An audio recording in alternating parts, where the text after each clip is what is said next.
staff with Peyton Drake, Owen Ablett, Tragan Way. We've got Gavin Stansbury. We got plenty of arms left to go, and we got plenty of gas in the tank. So we literally have every single arm that we need to win this tournament. So yesterday, you have to play the pitch count game as a coach. When things start going a little bit awry, you have to almost kind of look ahead for the next day while focusing on today at the same time. And, I think I keep saying that any guy that we get on the mound, I have confidence that they can go win us a game. The fun part about baseball is on any given day, it can be a complete 180 from what we saw a night ago or one day ago. Let's talk just a little bit about the resiliency of these kids, man. When their backs are against the wall, these kids are fighters, and I think that's going to show on display today. Absolutely. These guys, they came in, they wanted to hit early today. They're kind of locked in. They knew yesterday was kind of a gut punch, and I think that they know what they need to do today. And I think the biggest thing for us today is play good baseball. These guys want to win. They want to play. They want to compete. And they know that wasn't their best yesterday. And so I think they want to come out and show that what their best is and hopefully get us a chance to play tomorrow. Let's talk a little bit about your opponents today in GI 5 points as we make our way here in the postseason side. The four remaining teams, all from the Tri-Cities. Talk a little bit about this 5 points team and what challenges they're going to present to you today. They've played such great baseball throughout the year, and, they've beat us twice. We beat them once, and I think that when you play Grand Island 5 points, there's a lot of familiarity between Adam Brown and myself. We were both college teammates together for 3 years. We've been coaching against each other for about 11 years. And so, he's a great friend of mine and a great coach. And so, I think we just got to know that they're going to hit the ball. You got to spot up with your pitches, and you got to make plays. Grand Island swings the bat so well, and they've swung it well against us all year, but we've played good enough defense to give us a chance. And, the last time we played, we were down. We were able to fight ourselves back and give ourselves a chance. So hopefully today we don't have to fight ourselves back. We can start early and stay ahead. Talk about maybe the initial first couple innings of this ball game. I think really just for confidence-wise for these boys, really important to get in and out of that dugout when they're on the defensive side. How big would be a quick start here for your boys this afternoon? We're the visiting team today, so I think if we can get some runs on the board early, that'd be really nice for Peyton Drake on the mound. And then if we can just keep playing good defense, flush yesterday. Maybe that yesterday got all our errors and our mental mistakes out of the way yesterday, and we have the rest of the tournament to play our best. And so do it early and often to give ourselves the confidence to keep going against a very good Grand Island team. It's going to be key because confidence helps win games. Let's stomp on the gas. Let's go get them today, Coach. Good luck to you. Thank you very much. Nate Story again joining us here on the pregame show. Stick around. Starting lineups, play-by-play. It's all coming up next. Johnson Imperial Homes Braves. Grand Island 5 points on Extreme Sports 2. Welcome to Mid-America Truck Sales, where customer satisfaction is our top priority. With over 40 years of combined experience, Joe and Brandon have been proudly serving Hastings and the surrounding communities. Whether you're looking for a top-quality pre-owned truck, trailer, or piece of equipment, we've got you covered. At Mid-America Truck Sales, we believe the buying process should be stress-free, simple, and yes, even fun. Our goal? To earn your trust and have you recommend us to your family and friends. Unmatched quality. Unbeatable deals. Stop by today. We're located at 3300 UTEC Avenue, just behind Menards and Hastings. Or visit us online at midamericatrucksales.com.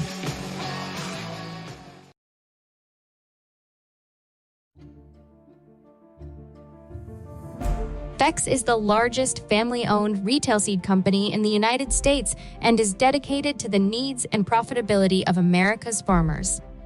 This is Sustainable Seed Solutions, your local Beck's dealer. Did you know that Beck's is the only company with access to every approved trait in the U.S.? This advantage allows us to remove the bias from sales and focus on what's best for farmers.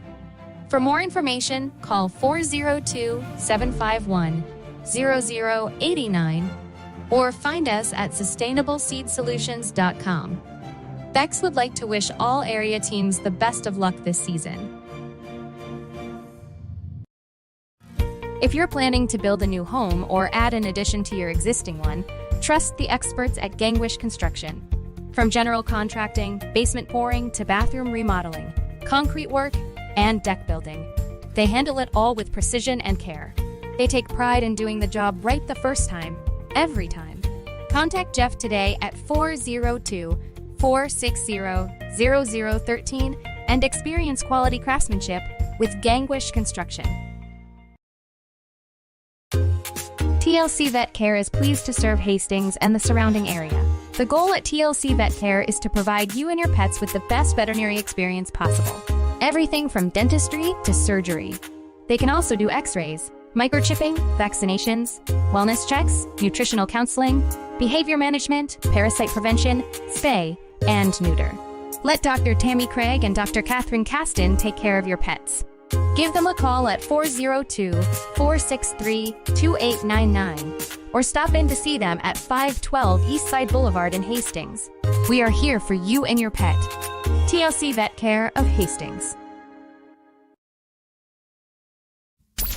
Keep it here on Extreme Sports. Hits it to right field. Brennan is back. He's at the wall, and we are tied. Your all-access pass to nonstop sports talk and live play-by-play coverage. You guys are the #1 sports station because you make the phones light up.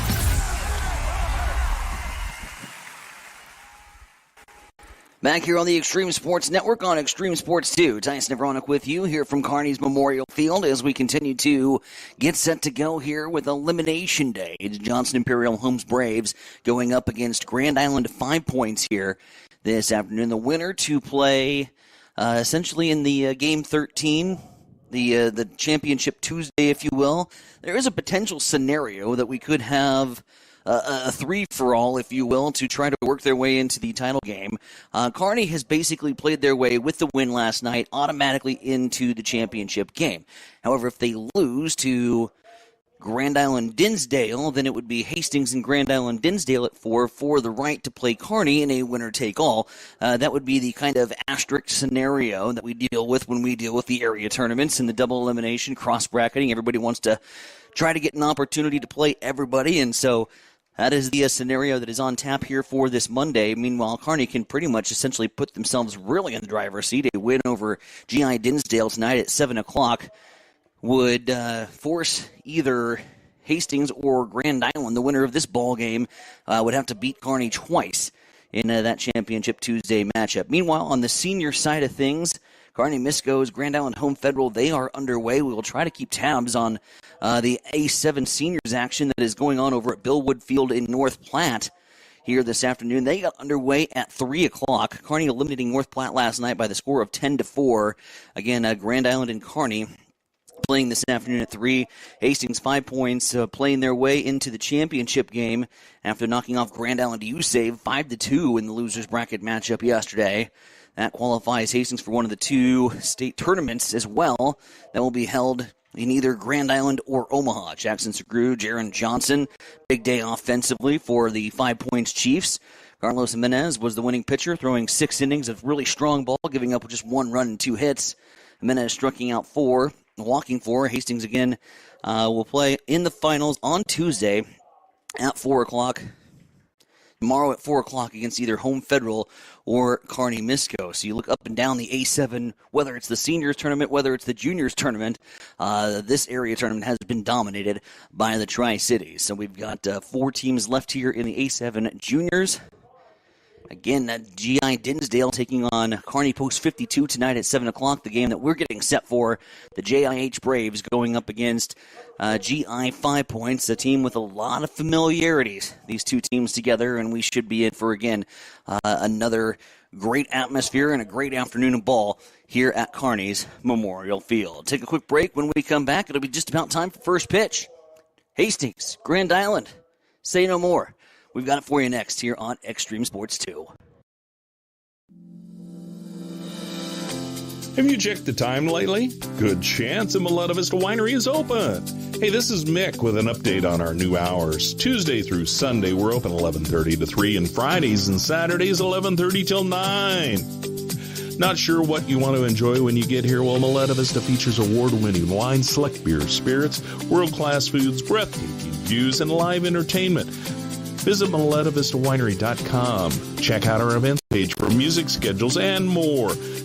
Don't forget to follow us on Facebook. Make your reservations now at Miletta Vista Winery, located on Highway 281, just north of St. Paul.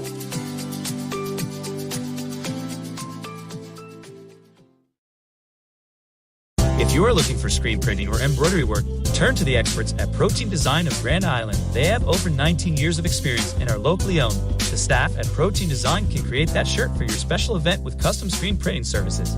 Or get some custom embroidery on your clothing, hats, bags, or other accessories. At Protein Design of Grand Island, you can get the uniforms for your high school or college sports teams too.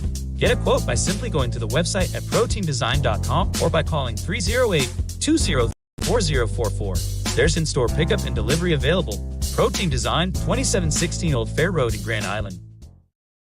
Get ready, race fans. Cam Raceway is teaming up with Extreme Sports for an electrifying season of high-speed, dirt-slinging, adrenaline-pumping action. Every race night, we're bringing you live video coverage straight from the track, so you won't miss a single lap, pass, or photo finish. From non-wing warriors to cage karts, flat karts, and the A-class wing beasts, we've got it all. There's nothing like the roar of the engines, the smell of burning rubber, and the rush of dirt flying action right in front of you. So get to the track and experience it live. But if you can't make it, don't sweat. Extreme Sports has you covered. Buckle up, because this season is going to be fast, fierce, and unforgettable. Make sure you like and follow Extreme Sports on Facebook to get all the latest updates, and we will see you at the track. Accessible and affordable holistic care is just around the corner at Bamboo Spa and Wellness Center. Located at 208 South Burlington Avenue, Suite 101 in Hastings. At Bamboo Spa, we offer a range of therapies to help you unwind and recharge. Experience soothing massages, rejuvenating head spa scalp treatments, and our Advanced Glow 2 facials. Discover the healing power of ozone therapy and frequency healing. Become a member for exclusive 24-hour access to our therapeutic amenities, including the infrared sauna, hydro massage, and cryo lounge. Members enjoy 20% off all services and 10% off products in our non-toxic retail shop. Visit our Facebook page to learn more and book your appointment today. Bamboo Spa and Wellness Center, truly holistic care, designed for you.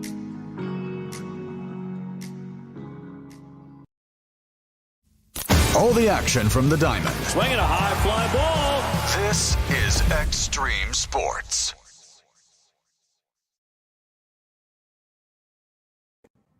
Back with you here on Extreme Sports 2. Tyson Nevronic with you. Memorial Field, the site here in Kearney as we get set to go for Elimination Day here in the A7 Juniors Tournament. Johnson Imperial Homes falling to Kearney Post 52 last night by the score of 14-4, and hoping to quickly wash away the memory and put that baby in the rearview mirror and get set to go for 7 innings of what we hope to be good baseball here this afternoon. 89 degrees, fairly overcast. Temps-wise, feeling a little bit more like the 90s. Winds out of the southeast at about 14 miles per hour, gusting up to 22. As we are set to get underway, JIH, the Braves, they'll be the visiting team here on your scoreboard, and batting first with the right-handed batter, Trendon DeGott. DeGott will be out in right field this afternoon for the Braves. Facing them on the mound today, Kingston Lofton. Gets the nod for head coach Adam Brown. And Grand Island 5 points. Lofton's first pitch. It's a little low. 1-1 the count. Here to Trendon DeGott as DeGott swings. Pops this one high up towards first base, giving chase, and making a nice play over there is Bowen, calling off Stobie, the first baseman, and retiring DeGott for the first out. So the F4, and DeGott is retired, and that'll bring up Brennan Chris now to the plate. Rest of the batting lineup here for the Braves. Brennan Chris batting second, Clayton Arlt third. Peyton Drake, who will be doing the pitching, will be cleaning things up for the Braves tonight. Owen Ablett, Gus Hemberger, Quinn Simmons, Gavin Stansberry, and Jackson Brooks, the prime 9 here for head coach Nate Story. First pitch here to Chris, inside for a ball.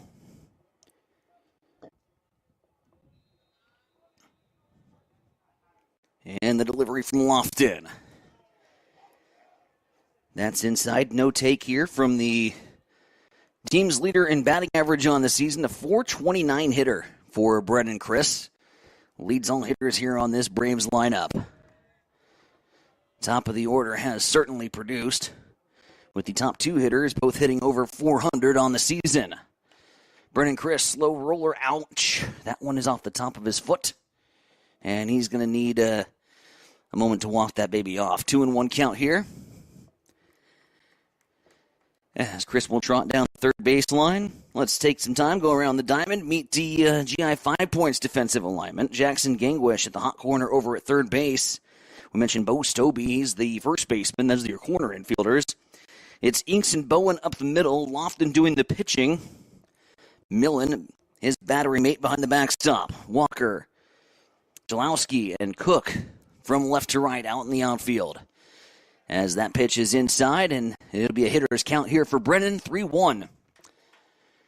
Braves in their navy tops, red numbers, white pants.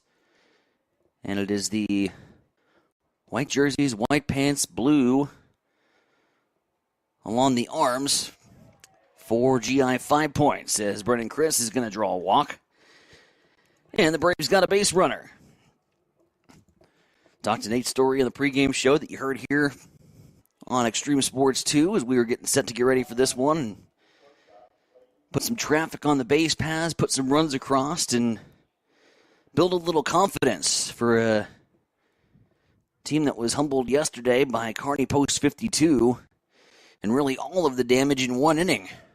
As Brennan Chris is going to be off on a pitch that got dropped by the catcher. Here's a good hard throw, and it's going to get him. Millen threw that baby on the line. And right into the glove of Inks, the shortstop who was covering the bag, applies the tag. Chris is going to run into an out. Caught stealing on the play. And it'll be a 1-0 here to Clayton Arlt. Arlt out of the left-handed batter's box. Takes a look at another ball and 2-0. Clayton's had himself a good area tournament, but you'd love to see one in the gap and put the hammer down. Kid's got some wheels, and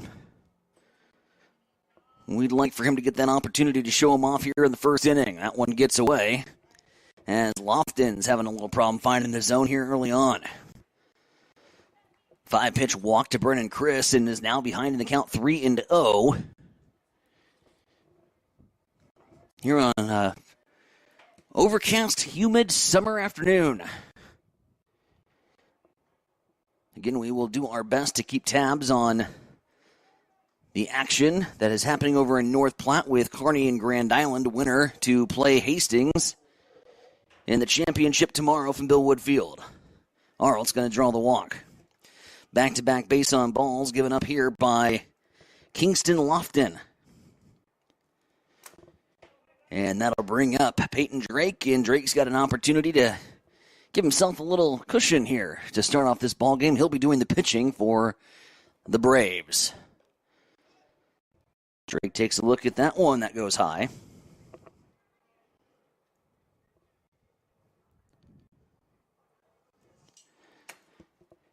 Peyton Drake definitely with some pop in that bat. Out of the right-handed batter's box. And this advantaging of that as that one goes on the inside, and now it's 2-0.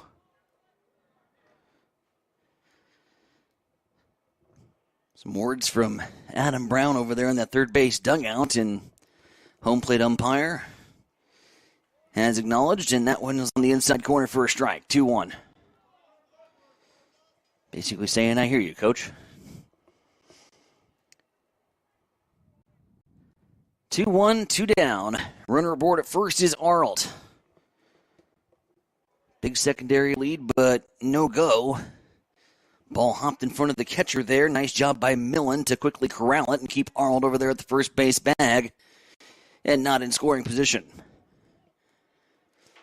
You can always tell when it's the pitcher's dad that's in the stands based on the amount of pacing that goes on underneath us. Here comes the pitch from Lofton. That misses, and it's 3 straight walks here for the Braves. Runners at first and second, and Owen Ablett now coming to the plate. 2 down, 2 on here for Owen Ablett. As we've got a courtesy runner coming in here for the Braves, for the pitcher Peyton Drake.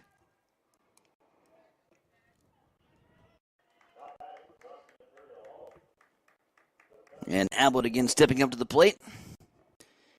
Ablett would like a little redemption at the plate after getting roughed up a little bit. Not recording an out, facing 9 batters yesterday in that matchup against Kearney Post 52. Time is called. We'll step away. And back in the box we go.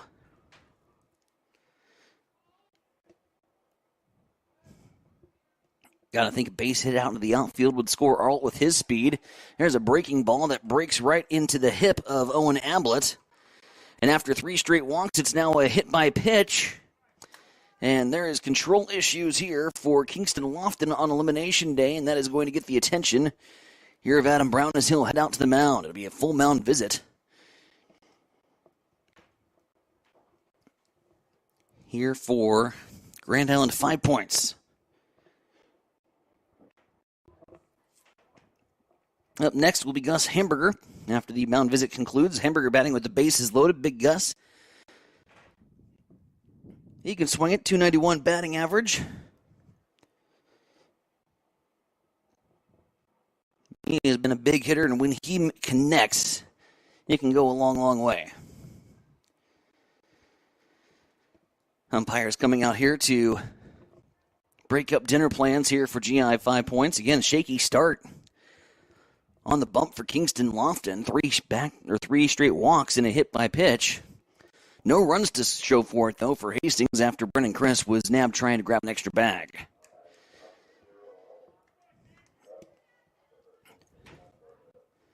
So we'll see if Big Gus can't come through in a big spot here for the Braves.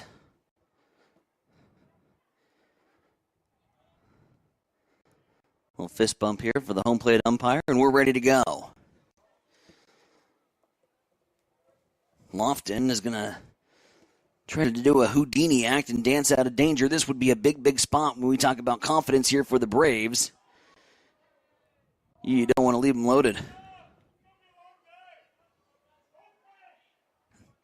That one nearly catching the outside corner. Blue says no. Millen turns around, wants to know where it missed. And if you're hearing the Kearney faithful below us, so do they. Not Kearney, GI. Grand Island Post 52 and GI 5 points, the exact same color scheme for a game that we were here a night ago at. So forgive me if we have a few boo-boos here in the broadcast.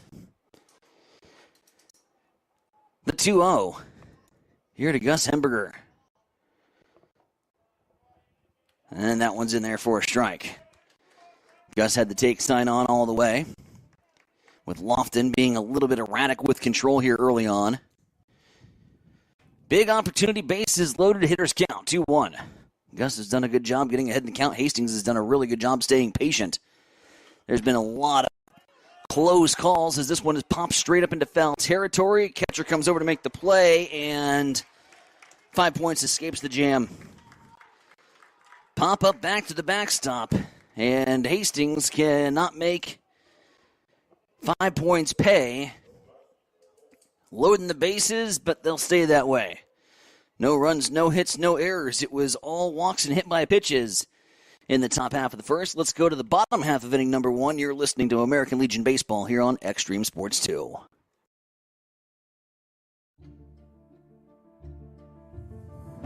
Beck's is the largest family-owned retail seed company in the United States and is dedicated to the needs and profitability of America's farmers.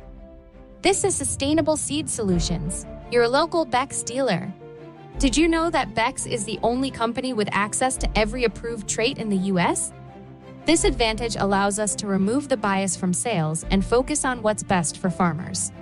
For more information, call 402-751-0089 or find us at sustainableseedsolutions.com.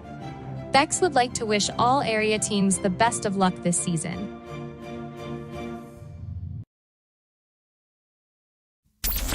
Keep it here on Extreme Sports. Hits it to right field.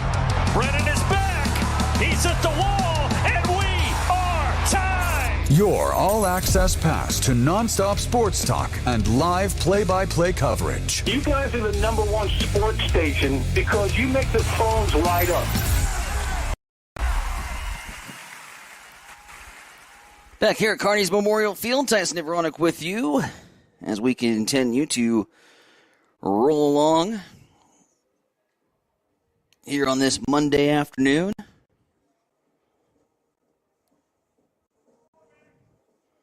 Looking for the Misco's Home Federal score. So we can't bring you that. There is... And check it out here on Game Changer.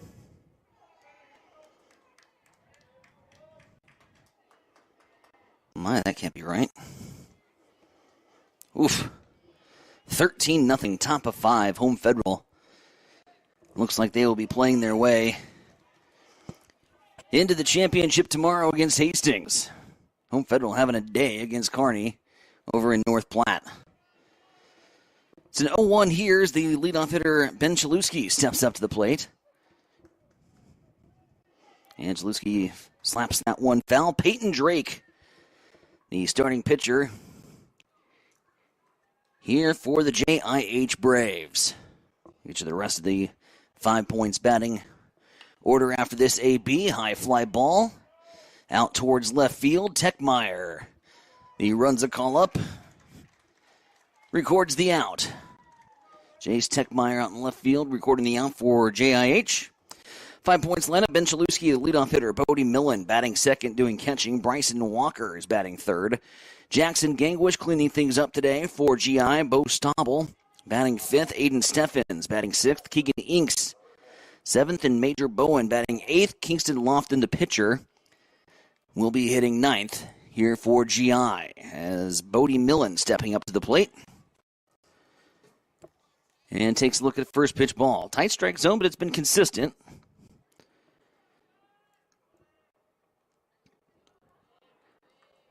Hastings has shifted their defense around just a little bit with the start of Peyton Drake.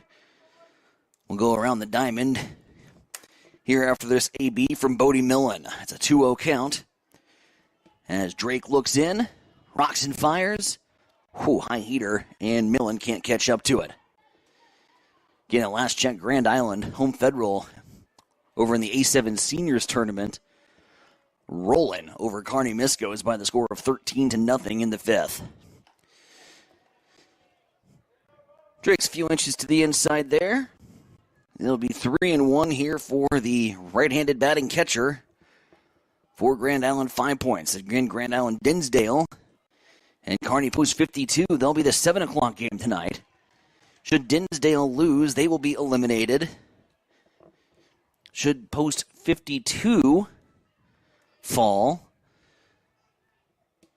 that would put Dinsdale in the 4 o'clock matchup against the winner of this contest. Two-hopper, shortstop, fires across the diamond in time. Arlt to Hemberger, and there's 2 down here for the Braves. Drake doing the pitching, his battery mate, Jackson Brooks. Big Gus over there at the first base bag. Stansberry moving in from the outfield and now playing third base here this afternoon. Clayton Arlt, Brennan Chris up the middle. Arlt at short, Chris at second. And from left to right, Jace Techmeyer, Owen Ablett, and Trendon DeGott. As that brings up Bryson Walker here with 2 down.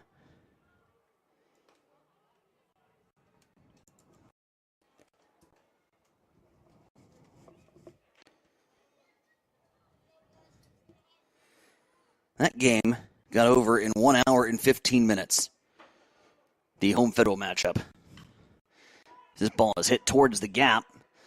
Center fielder trailing back on it, and it's going to get over his head. It's going to be extra bases. Ablett couldn't run it down, and it's a stand-up double for Bryson Walker as he hit that baby straight up into the jet stream, straight away to center field.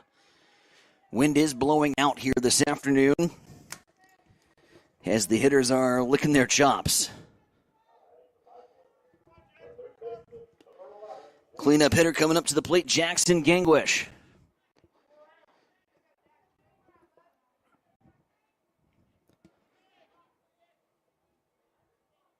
As Drake looks in. Runner in scoring position, first hit of the ball game. A stand-up double for Bryson Walker, and this is the part of the batting order that you've got to be really concerned with. The heart of the order, 3, 4, and 5. They've got some pop, including the cleanup man in Jackson Gangwish. It's an 0-1. Drake will step off.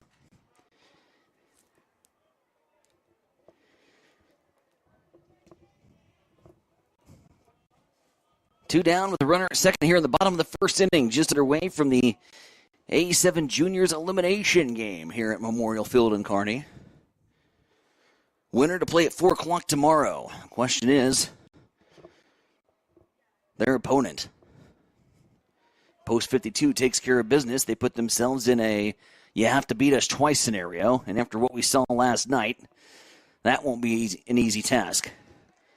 That is a talented, well-tuned machine with Kearney Post 52. Pitch across the plate. That's a strike. It's a 1-2. As Drake looks in and tries to strand the runner over there at the second base bag. So it would be a big, big strikeout, off-speed, fouled. Jackson Gangwish putting up a good fight here.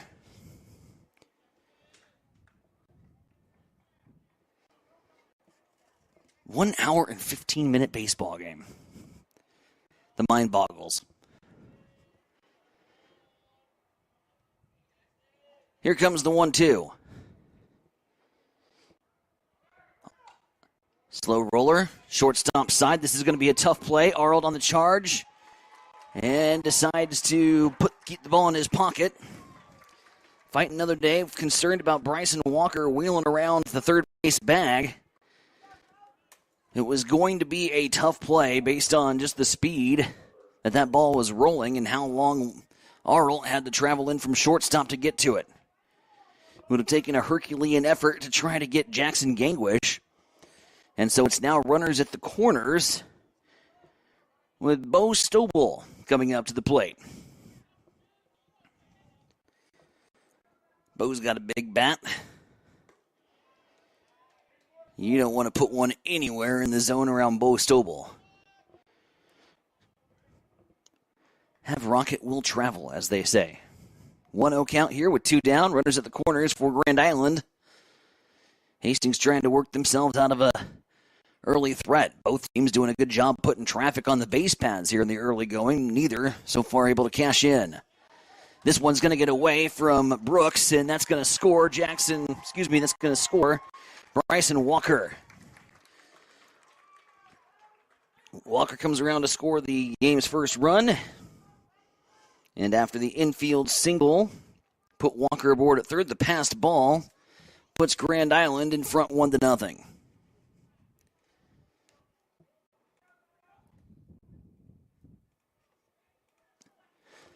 One-0 start for 5 points, a 2-0 count here to Bo Stobel, and Gangwish also moves up 90 feet as he's now in scoring position over the second base bag.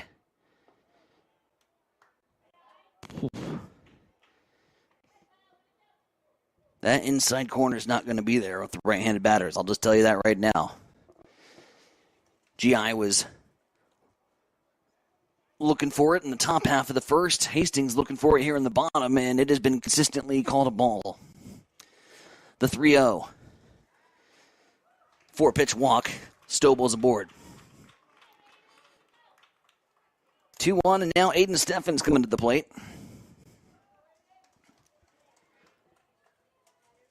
One run, one hit, one JIH error here in the bottom half of the first inning. And after back-to-back outs and a promising start, GI 5 points has put on a 2-out rally. Here's the pitch from Drake. That breaks in there for a strike. Nice looking pitch there. As Drake tries to dig deep and limit the damage here for the Braves.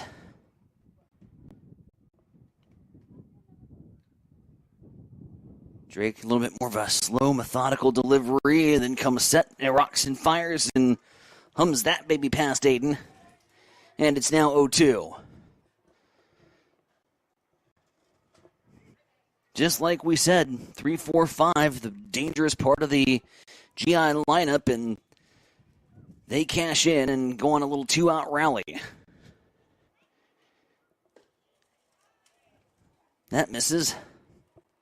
And it's 1-2. 2 aboard. GI 5 points, striking first here from Kearney's Memorial Field. Again, Kearney post 52. GI Dinsdale coming up at 7 o'clock.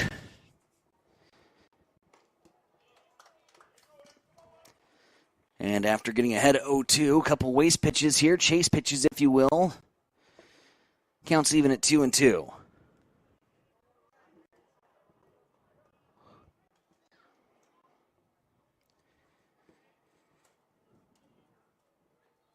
Drake fires, and this is going to be a line drive single. This is going to score one and maybe more. Ball is mishandled there by Trent out in the outfield.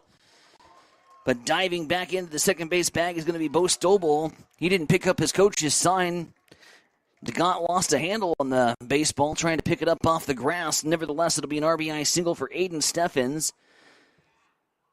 Beautiful line drive right over the glove of Brennan Chris. First run driven in here for GI.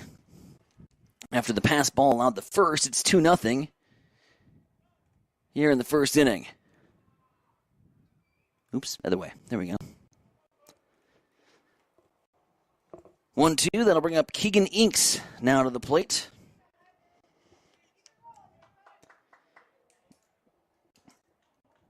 All the damage coming with 2 outs. JIH got off to a good-looking start defensively. Throw in a pass ball and then a frozen rope line drive, and this 5 Points baseball team is starting to find some success. Gonna have to put some runs up on the board today, I think, if you're the Braves. Gonna need a big response in inning number 2. Inks watches that one outside, and it's now 3-0.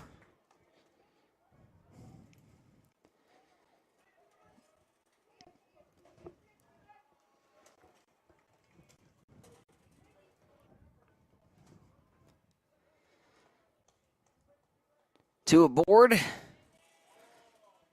The 3-0 delivery from Peyton Drake.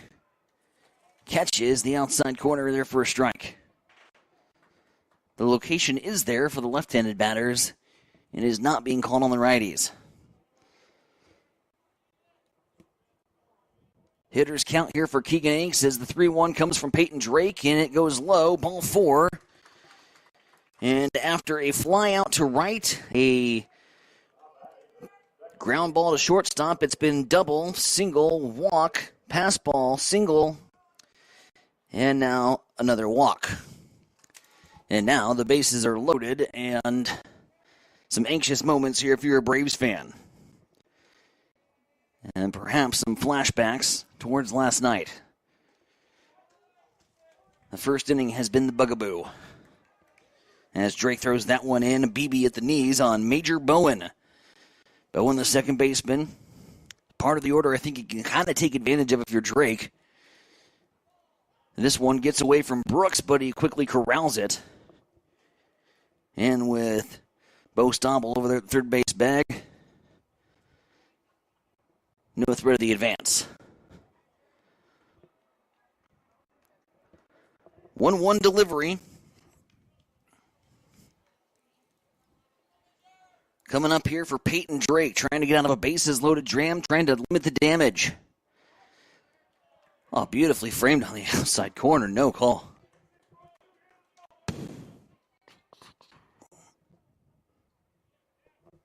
Two-one.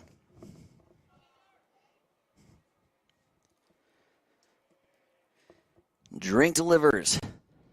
That's in there. Across the knees for a strike. Right back to it. The BB at the knees.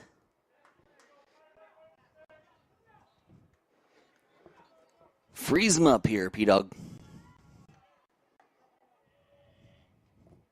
I don't know if this is his nickname. That's just what I came up with on the fly. Here's Drake with the delivery. Off-speed pitch. Put into play. Shortstop side. Arnold's there. Going to have to come across the diamond and gets Bowen for the out. A 6-3 put out. Gets Hastings out of the frame, but not before Grand Island strikes for 2. 2 runs on 2 hits, 1 JIH error as we go to the top half of inning number 2. Your score, Grand Island 2, Hastings nothing.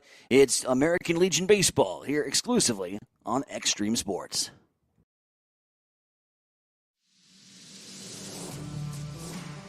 If you're looking for auto glass work, call Auto Glass Experts of Hastings. Jeff and Brent have over 60 years of combined experience. They can fix your glass in just about anything from your car or pick up to heavy-duty repairs on your truck or farm equipment, tractors, loaders, graders, or semi-trucks. No other glass repair and replacement business comes close to the high standards of quality and customer service you'll find at the Auto Experts. If you've just got a little ding in your windshield, they offer rock chip repair. Give them a call today at 402-463-0025 or stop in and see them at 405 West J Street in Hastings.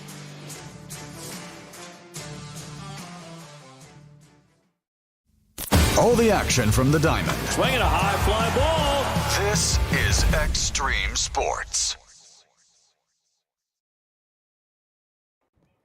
Back here on Extreme Sports 2, Tyson Everonic with you from Carney's Memorial Field. 2-0, Grand Island 5 points with the lead over the JIH Braves. A 2-out rally for 5 points in the bottom half of the first. And now, how do you respond if you're the Braves? How about a big inning? We'll be led off with Quinn Simmons. And an audible of applause from the Grand Island faithful as an inside pitch on a right-handed batter is called a strike. Here's the 0-1. Pitch way inside there, and Simmons has got a duck for cover. Kingston Lofton, again, the starting pitcher here for GI, 5 points if you're just joining us. Got into a jam. Bases were loaded for the Braves, but they were left loaded. As Simmons flares this one foul.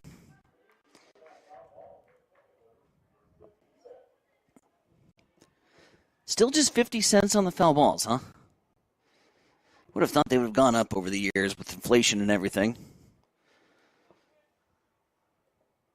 Pitch. Maybe just a little low and a hair inside. It's 2-2. Simmons trying to put the Braves back into the ball game after falling behind by 2 here to GI, 5 points. Lofton looks in, winds and fires, ball fouled.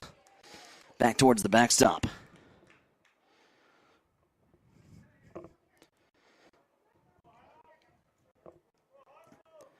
Stansberry waiting in the on-deck circle. Jackson Brooks in the hole, and then it's back to the top of the lineup for the Braves.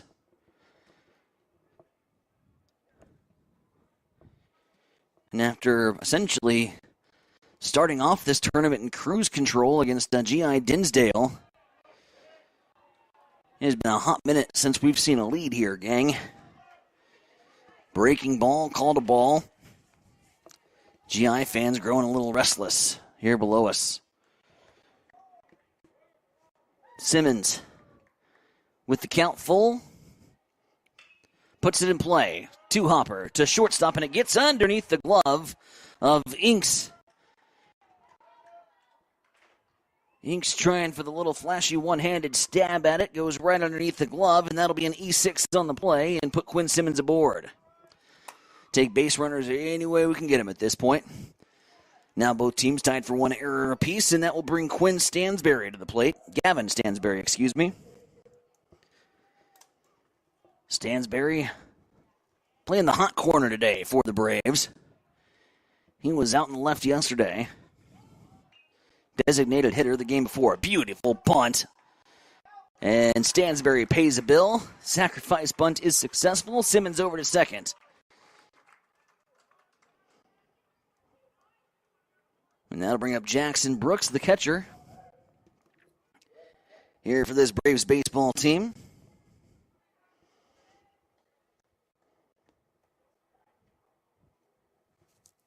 Brooksy on the campaign, 4th in terms of batting average, .338 hitter.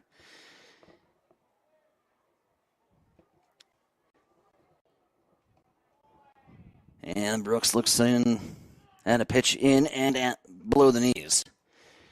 Be 1-0. Hanging out on the second base bag, that's Quinn Simmons. Reached on an error and was bunted over from Stansberry. And now Brooks, with a runner in scoring position, will try to put the ball out to the outfield somewhere. Hastings looking for a counter punch after GI struck for 2 in the first. Update the scoreboard for you. It is in the second inning.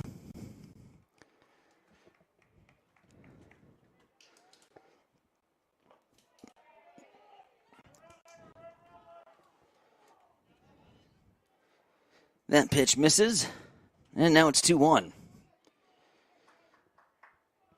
1 down, runner in scoring position over at second base. The 9-hitter, top of the lineup, coming up next for the Braves. You'd love to see Brooksy find a way to get on and kind of set the table and let the top of the order feast, which they have done with runners in scoring position. This team is playing their best baseball offensively when the bottom of the order is creating some traffic on the base paths and the top of the order can eat. Here's a 3-1 coming up for JB. The pitch from Kingston Lofton, put into play, center field, shallow center field, and that's going to be caught there by Chalowski. No advance from Simmons, and there's 2 down. Bummer.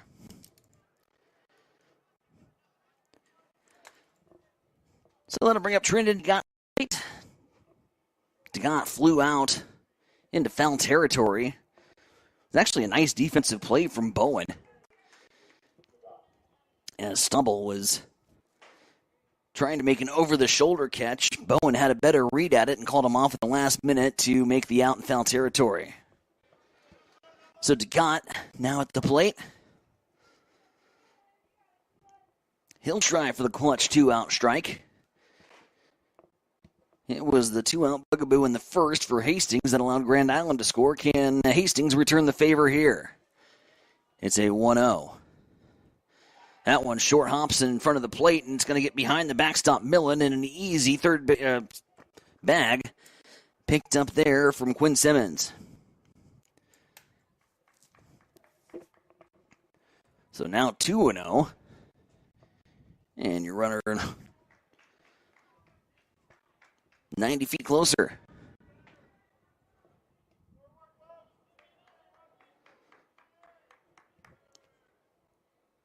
Check that, just 2-0.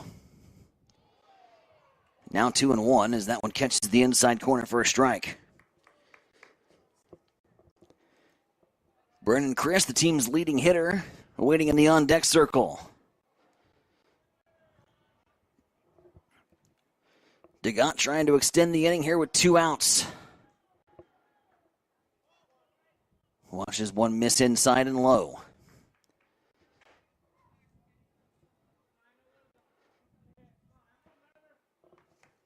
Hitters count here for Trendon DeGott.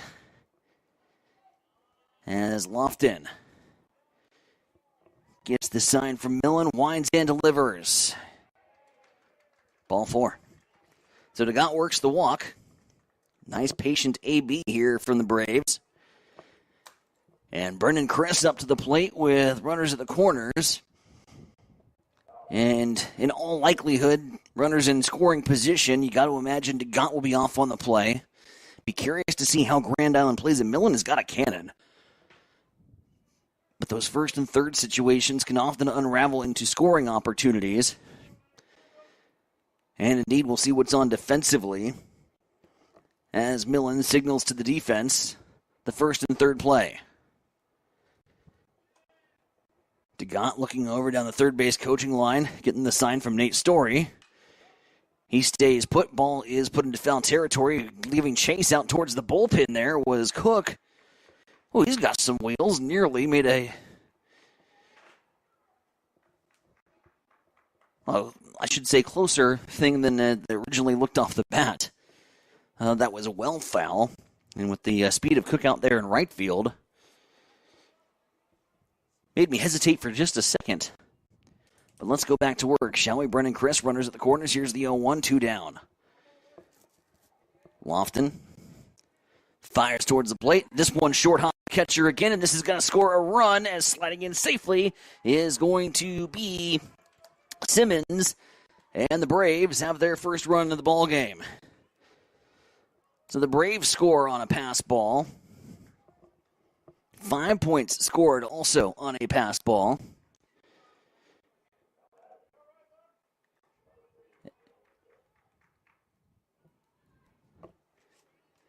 And Chris here with an opportunity with a single to get an RBI on the board and basically match verbatim exactly what Grand Island did back in the bottom half of the first. This is deja vu here at Memorial Field. It was GI scoring on a passed ball and then an RBI single. How about Chris returns the favor here? What do you say? 2-1. 2-1 count, 2-1 score line. Make it 2-2. No, check that. Outside is the call. Thought that caught the corner. Nevertheless, hitters count here for Brennan Kress. Again, the leading hitter on the team continue his hot hitting. In all likelihood, he's going to get one he likes. Upstairs. Back-to-back balls, or back-to-back walks, for Kingston Lofton. And that'll bring up Arlt to the plate. With an opportunity to keep the two-out rally rolling here for the Braves. Arlt walked, was stranded at third. Back in the first inning, already back up to the plate here. Lofton laboring already at 45 pitches here in the ballgame. Lofton fires that one inside. And at this point, it's all hands on deck. Can't save pitchers for tomorrow if you don't win today. So in all likelihood, as pitchers start to sense trouble, we'll see some active bullpens here today. Here in a 2-1 ball game in the top half of the second. 2 on for the Braves. The 1-0 delivery. Arlt takes a look at that one that goes outside. And it's now 2-0. Neither pitcher really commanding with the control thus far. You don't do yourself any favors on the mound when you're working behind in the count. Here's the pitch. That one also misses.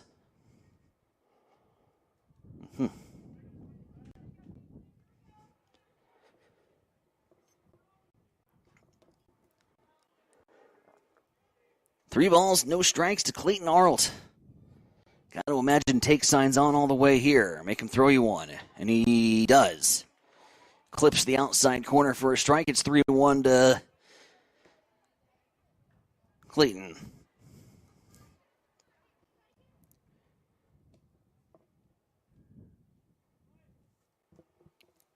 Runner at seconds to Gott. First is Chris. Arlt watches that one inside. And back-to-back-to-back walks. Now issued. And that'll bring up Peyton Drake. And another bases-loaded opportunity here for the Braves. And another mound visit here for Adam Brown. Again, Home Federal winning in the A7 Seniors Tournament earlier this afternoon. A game that lasted 1 hour and 15 minutes. 13-0. Run ruled shortened affair. And Home Fed will be playing Hastings 5 points tomorrow at 4 o'clock for the title of area champion. Hastings will have already qualified now for the state tournament. And I believe with Grand Island's win If memory serves me correctly on how they do this, this is not official, but if memory serves me correctly, it'll be Hastings and Papillion with Grand Island with the win. Grand Island will host. So that would put Hastings in Papillion for the state baseball tournament. But still still some hardware to play for tomorrow in the area championship. 2 down, bases juiced here for Peyton Drake, an opportunity to help the cause. Give yourself a little breathing room. Mound visit has concluded. And the pitch hums it in there for a strike. The pitcher whisperer, Adam Brown, after 3 straight walks. And Kingston Lofton goes right across the heart of the plate. Here's the 0-1. Now you see him, Drake. Now you make him pay. Delivery swung over the top of it. That maybe had a little dip to it. And Lofton looks mentally reset now. He's going to head in the count 0-2. Boy, you would hate to have back-to-back opportunities with the bases loaded here if you're JIH. Braves trying to cash in with them loaded. The 0-2. Off speed upstairs. 1-2 count. 9-1-2 due up for 5 points.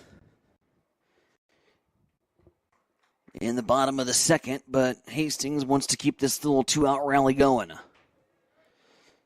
So far, all the runs in the ballgame, whether that be GI or Hastings, have been scored with 2 down. Time is called.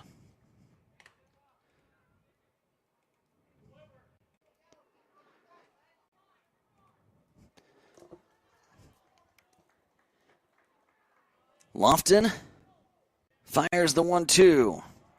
Millen can't frame it. Too far outside, 2-2. Waste pitch trying to get Drake to chase. Drake stays patient.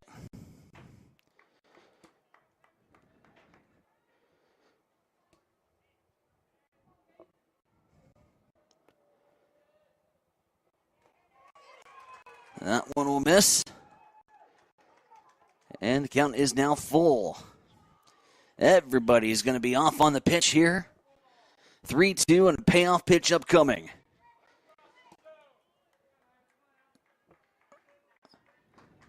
Early anxious moments for both teams. This one should be fun to watch all day. Drake hammers one out to center field. This is going to score 2.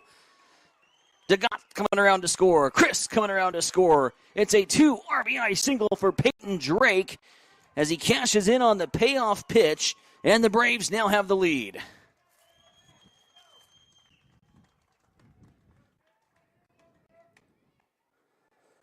Big swing there off the bat of Peyton Drake as he helps the cause. 2 runs come around to score. And a 3-2 advantage here for the Braves as that'll bring up Owen Ablett. Let's keep this party going, shall we? Ablett was hit by a pitch. Didn't really get a long at bat. The very first pitch plunks him. And Ablett, chopper foul, just missed on the first base coaching box there from Coach Musgrave.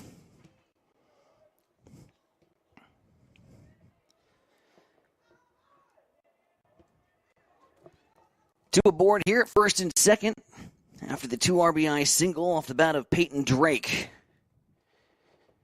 All the runs again coming here with 2 outs for the Braves. That one is hit hard into the GI dugout.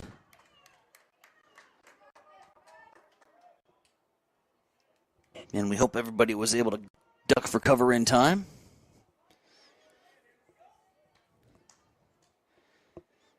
Doesn't appear to be too much concern over there in the third base dugout, so we're ready to roll. Here's the 0-2. Ablett watches one upstairs. 1-2.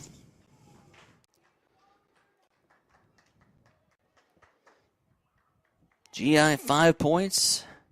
Hastings Johnson Imperial Homes. Elimination day here from the A7 District Tournament in Kearney. 2-2.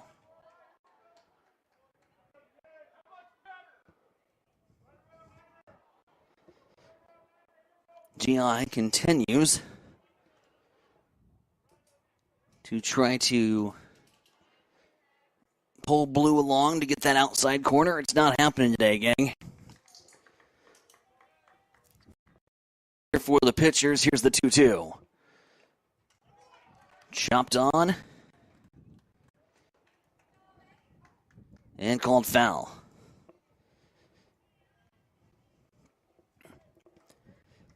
For a second there, Ablett looked like he swung and missed at that baby. Swing and miss, drop strike here would mean an out with the first base occupied. It's 2-2, Deuce is wild. 2 on, 2 down. 2-2 count. Here in a 3-2 JIH lead. Too far outside, 3-2.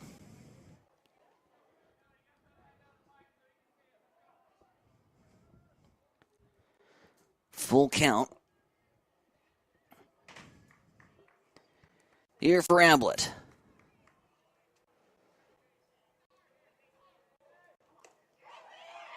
Pitch on the outside corner. That's going to freeze Ablett up.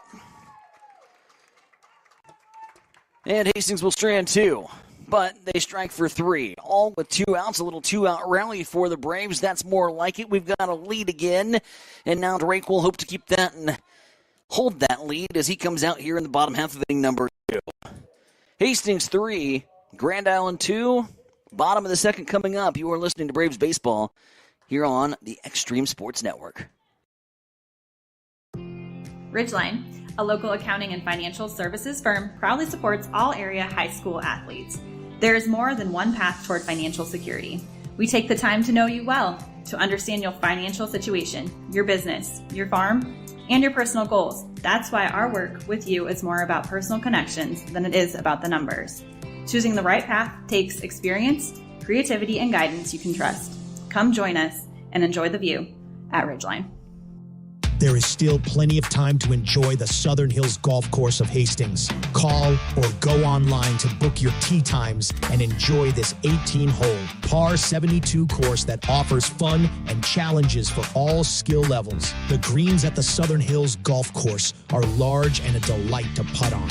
After the round, relax in the newly remodeled clubhouse with plenty of TVs to enjoy your favorite sporting events and grab some great food, including pizza, burgers, a Philly cheesesteak sandwich, or your favorite appetizer. Don't forget to book the clubhouse for an upcoming event. Just give Southern Hills Golf Course a call or go online at southernhillshastings.com. The Southern Hills Golf Course is located just off Highway 6 on Southern Hills Drive. Swing by today. Back here from Carney's Memorial Field, Kingston Lofton stepping up to the plate, looking at an 0-1 here as Peyton Drake goes back to work for the Braves. A 3-run inning for JIH back in the top second. Here's a one-hopper to Clayton Arnold, and it's a 6-3 putout, a 2-pitch AB to start off proceedings here in the second, as that'll bring up Ben Chalewski back to the plate. He flew out to right in his first AB. Top of the order coming back up for GI, 5 points. And again, if you're a Hastings fan, the area of concern, definitely 3, 4, 5, the heart of the order. They set the table, did the damage, and scored 2 runs with 2 outs, a little 2-out rally. Back in the bottom half of inning number 1, Hastings returned the favor, scored all their runs with 2 outs, but were also aided from some control issues. It's a slow roller, and Drake's not going to be able to get that one to first in time. That'll look like a frozen rope in the box score, but it was just a little excuse-me swing that ends up turning into a base hit. Too far in front of the pitcher to make the play, and so an infield single. And I'll bring up Bodie Miller. Talk about the control issue so far here in this ballgame. For Kingston Lofton, he has hit a batter and walked 6. And with that, you would expect Hastings to be well out in front and accelerating here in this baseball game, but it's still a 1-run game as they stranded the bases loaded in the first and stranded 2 in the second. Bodie Millen, he grounded out to Arlt back in inning number 1.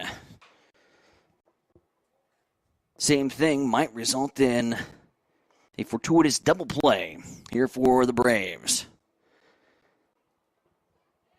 Here's the pitch. One hopper. Fielded by Brooks. Brooks tries to throw from his knees. That was never going to get there. Good effort to try to make the play. As the ball skipped in front of Jackson Brooks. Tried to fire it down. But Chalewski saw that the entire way and broke early and was able to nab the bag. So he works his way into scoring position after the infield single. And Bodie Millen with the RBI opportunity. Here is GI tries to respond. Bottom half of inning number 2, 3-2 score line. For Hastings, 3 runs on 1 hit. They've committed an error. For GI, 2 runs on 3 hits and 1 error. Here's a pop fly. Shallow right field. DeGott is there, and there's 2 down. Second fly ball that's gone out in the direction of Trendon DeGott today. That'll bring up Bryson Walker. And Walker had a ringing double that went sailing over the center fielder Ablett's head. A stand-up double, then ultimately came around to score the game's first run on a pass ball. Now bats with 2 down and a runner in scoring position. There's really not a guy that you can pitch around either, especially with likes of Jackson Gangwish and Bo Stovall licking their chops behind him. Drake goes to work. Brooks thought he framed that one. He held it up there for an extra half second before firing it back to the pitcher. Doesn't get the call. Listen, I'll say this. The zone's been tight today, but it's been tight for both. It's been consistent, and that's all you ask for.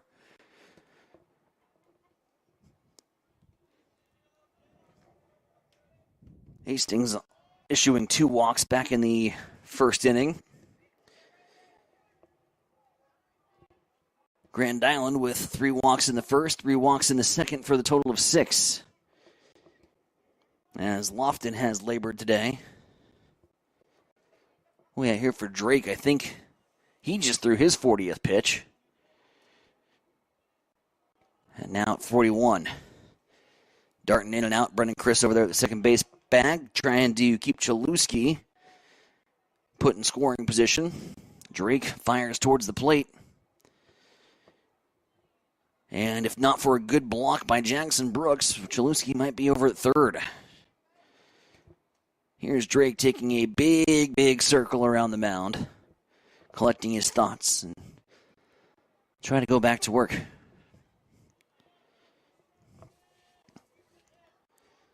Drake delivers.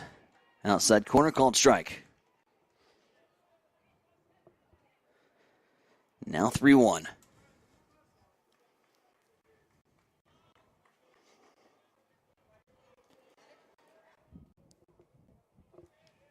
Dangerous hitter with a 3-1 advantage.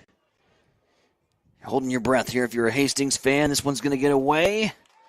And it'll be a base on balls for Bryson Walker. And Chalewski is able to get down to third because the ball squirts away from Brooks. And now it's runners at the corners here.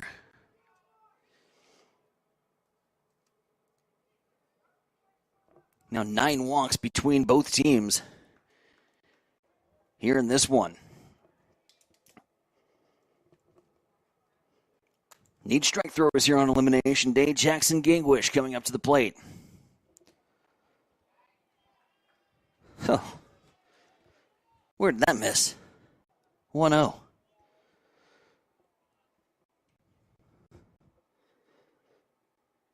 I will advocate for the next big thing for American Legion Baseball, K-Zone technology, please.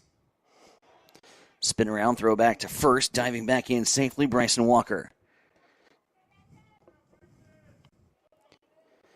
With as many game-changer cameras and iPads and everybody filming nowadays, we could make a pretty easy time of it, couldn't we? Nevertheless, we'll go back to work here with a 1-0 count. Runners at the corners. Bryson Walker being monitored closely to avoid a first and third scenario. That pitch in there for a strike. It's 1-1. 2 more just like it. 3-2 lead here for the Braves. Bottom of the second inning. Swung on and missed. Big there from Jackson Gangwish, but he can't connect, and it's 1-2.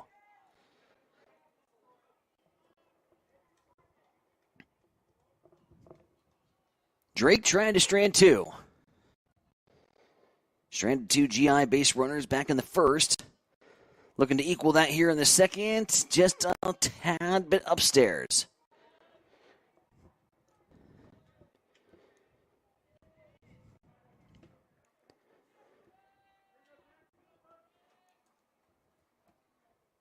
One hour, 15-minute matchup in the A7 Seniors Tournament. They got through 5 innings. 55 minutes here, and we've got through 2 innings as it swung on and missed from Jackson Gangwish. The strikeout retires the side. GI strands 2, unable to put one across in the run column, and the score remains JIH 3, Grand Island 5 points 2. You are listening to American Legion Area Tournament Baseball here on the Extreme Sports Network. Bullseye Sports Bar and Grill has been serving Hastings and the surrounding area for more than 25 years, becoming more than just another bar and grill. It's a Hastings institution. Don't miss Wing Night every Wednesday, featuring legendary wings that are crispy, saucy, and downright delicious. Stop back on Thursday for broasted chicken. Fridays, enjoy the prime rib and seafood buffet. Then savor Bullseye's world-famous prime rib on Saturday. On Sundays, indulge in the brunch buffet from 10 a.m. to 2 p.m. For over a quarter century, Bullseye's has been the go-to spot for good times, great food, and unforgettable memories. Visit Bullseye Sports Bar and Grill on West 2nd and Hastings, right across the street from the water park. You're locked in to Extreme Sports. Olivares now hits a line drive to deep left field. Ward is back to the wall. Granny time! There's Doncic wheeling inside in traffic and got it to go. The home of 24/7 Sports Talk. Nothing but pure sports action.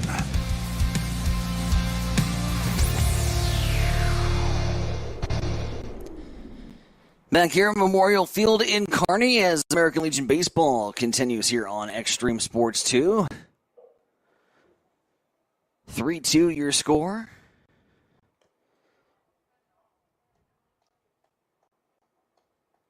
A little delay as Nate Story heads back towards the first base dugout. Had some instructions for his team. I think he was talking with Jim Lang, and it might have been to make sure everyone stays in the dugout area. And so they will get back behind the fence. Also got some activity stirring here in the JIH bullpen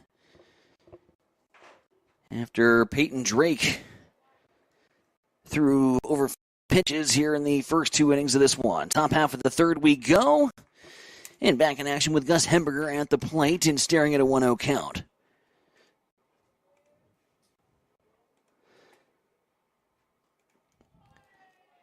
That one is low and outside, 2-0. Hemberger popped it straight up the chute. Caught by the catcher Millen in his previous AB. Big Gus looks at one inside, now 3-0. Quinn Simmons awaiting in the on-deck circle. He got the second started by just putting the ball in play. Put the ball in play, good things will happen. A 2-hopper that was olayed by Inks and trickled out into the outfield on the E6. 3-1 as the get-me-by fastball from Lofton goes across the plate. Hamburger was taken all the way. And now with the hitter's count, will Gus swing for the downs? Just missed it.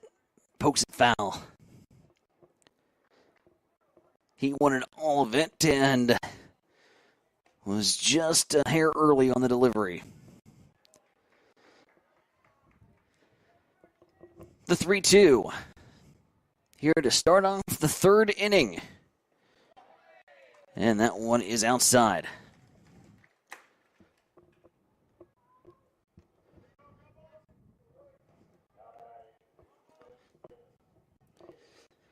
So that'll bring up the designated hitter Quinn Simmons after Hemberger draws the leadoff walk. The 7th walk issued from this GI pitching staff is a new pitcher. I believe that is Karsten Cook. It is, who is on the mound, and this pitch gets away. And a big wide turn from Gus Hemberger, but he'll retreat back to second base on the pass ball.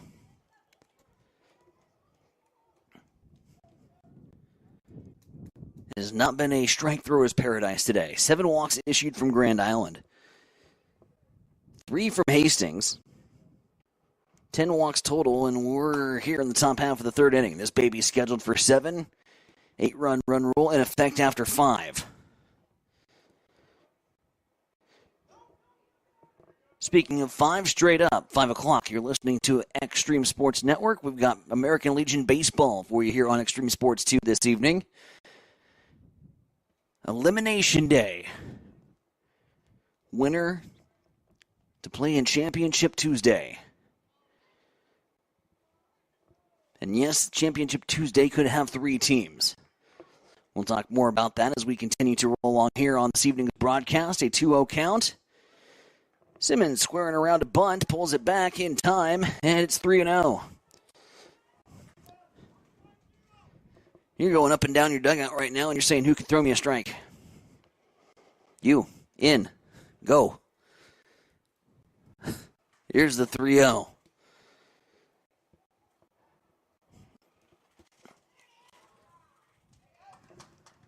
That pitch in there, the 3-0, get me by fastball right across the heart of the plate. It's now 3-1. 3 runs, 1 hit, 1 error for Johnson Imperial Homes. 2 runs, 3 hits, 1 error for Grand Island. And a hitter's count here for Simmons, and Simmons puts this one out towards the outfield. It's towards the gap, and a collision out there in right and center. Collision in right and center. Center fielder slow to get up. That's Chalowski. He took the brunt of the contact with Cook as both outfielders were crashing in. Ball's going to fall in between them. It'll be an error. And we'll put runners at second and third. Well, we saw that in last night's ball game, too. Similar situation. Ball hit out into no man's land in between everybody. Coach Brown's going to go and check on Chalowski, who is hunched over out there in center field, clearly in some pain. Dove, and I think hit the knee or leg, thigh area of Cook.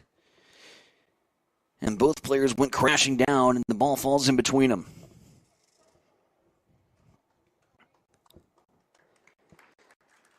Chalowski says, I'm playing on.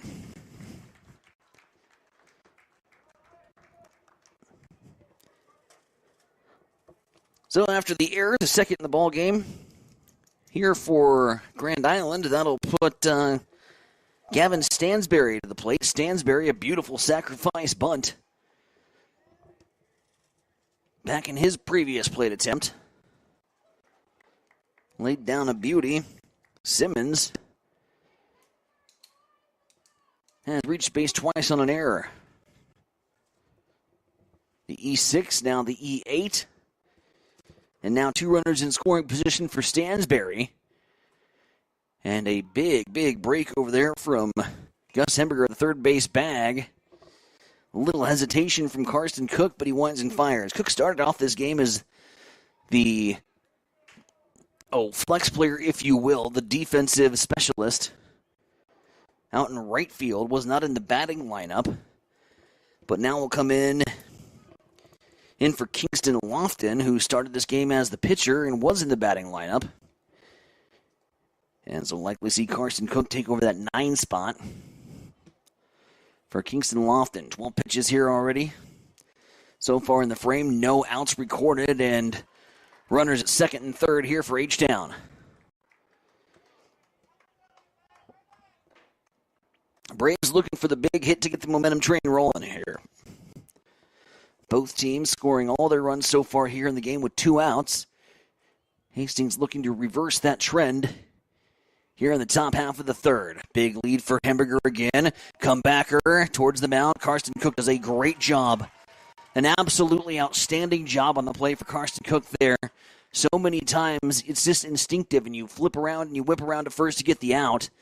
That time, knowing Gus Hemberger had a big, big lead, stares him down at the third baseline, retreats him back, and then still has time, such awareness on the play, to be able to fire that over in time. So the 1-3 put out, while it looked very, very routine and very, very simple, when the game's coming at you 100 miles an hour, it's tough to make that play. And so a nice tip of the cap to Karsten Cook, as Jackson Brooks will step up to the plate, and there's one down.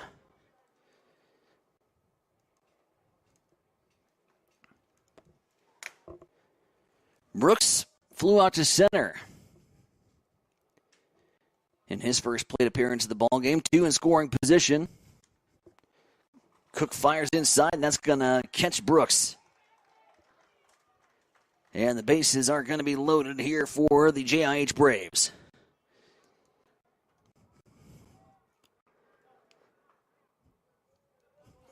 Seven walks, 2 hit batters here for this GI pitching staff, as they just struggle to throw strikes. And, well, looky here for JIH. They've loaded the bases, and it's top of the order time, and there's just one down. For the third straight inning, the Braves have loaded the bases. They only have 3 runs to show for it.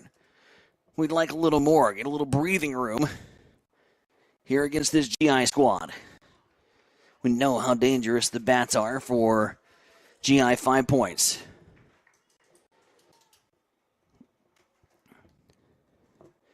And they can counterpunch in a hurry as well. Gott looking at a 1-0. Cook, long hold. Call time here, bud. Oh, mercy sakes. That one took half a minute. Fires it over for a strike.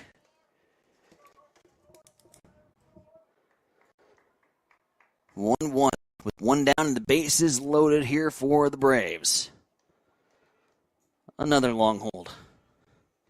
I'm calling time and bailing out of the batter's box if I'm Trinidad Gott here, but he'll stand in. Another big lead over there at the third base bag. This one misses upstairs. No pressure being applied over there at third base, and Gus Hemberger is getting halfway down the line before retreating back. Now it's 2-1. You got to be careful, though. You don't want this third baseman sneaking in behind you and nabbing you doing that.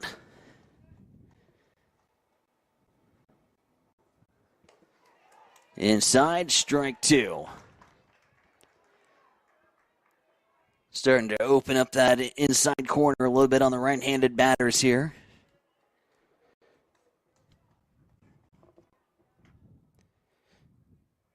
Here in a 3-2 bases loaded situation. Braves could break this baby open with a big swing here from the top of the order. DeGott goes after it, but it's going to go foul. Unfortunately, going to go foul towards my car where I parked.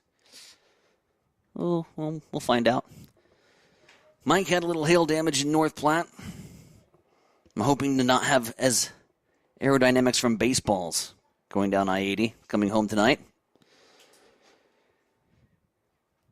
Wild weather at the A7 tournament in North Platte at Billwood Field. I had pitchers that morning after the storms rolled through, says there's no way you're playing baseball. Well, come on home. Field crew did an outstanding job to be able to get Sunday baseball in over there in North Platte. And Hastings was able to take advantage. Here's a 2-2 to Trinidad DeGott with the bases jammed. Inside corner, strike 3 called. And DeGott goes down.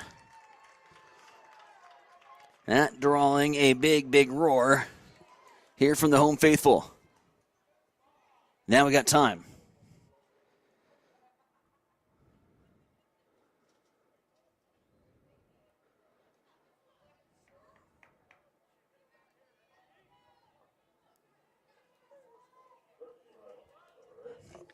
Brandon Chris coming in. Courtesy runner coming in here for Hastings. Chris chops that one foul.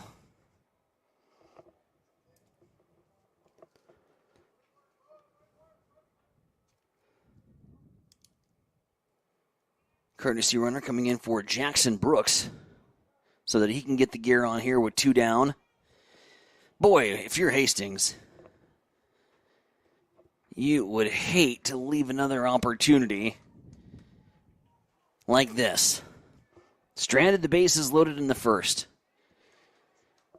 Stranded 2 in the second. Bases loaded again here in the third.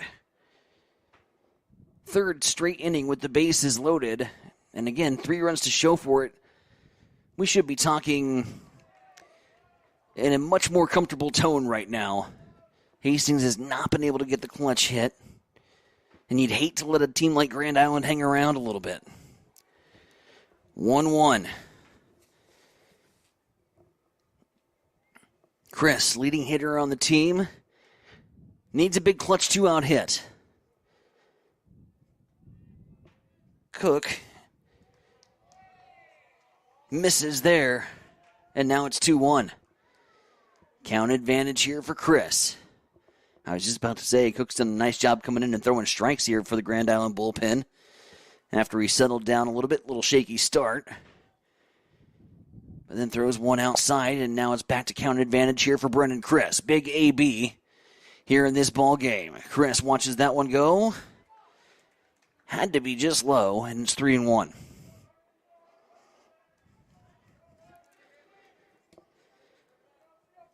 Nowhere to put Chris. And you got to come into the leading hitter on the Braves team.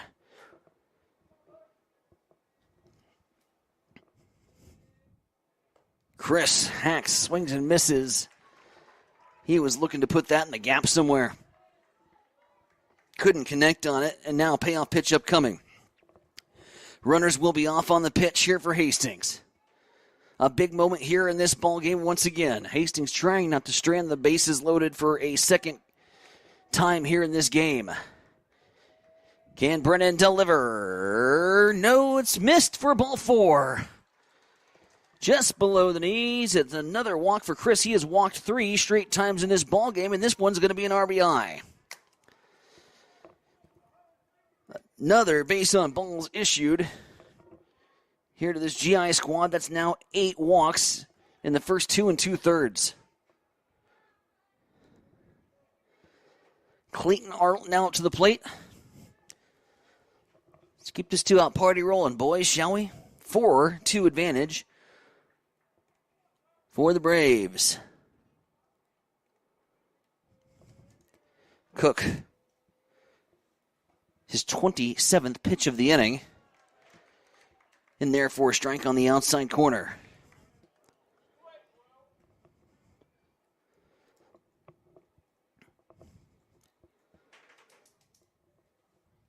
It's going to be a game you just got to settle in and grind it out. Arlt puts it in play. Second base side. Fielded by Bowen, and it's going to be thrown wide. There's going to be interference over here at the first base bag. 2 runs are going to come across to score. Chris moves over to third. Arlt to second.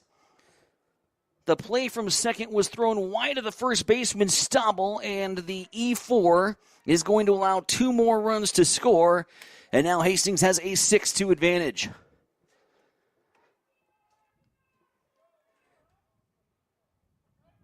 Tough break there for GI, 5 points. As Hastings now jumps out to a 6-2 lead. Now I bring up Peyton Drake to the plate. He's walked and has a 2 RBI single to his name. And the starting pitcher for the Braves has an opportunity to give himself a lot more breathing room here. 2 in scoring position. A hit out into the outfield. And you've got yourself 2 more RBIs, young man. Inside corner, strike 1.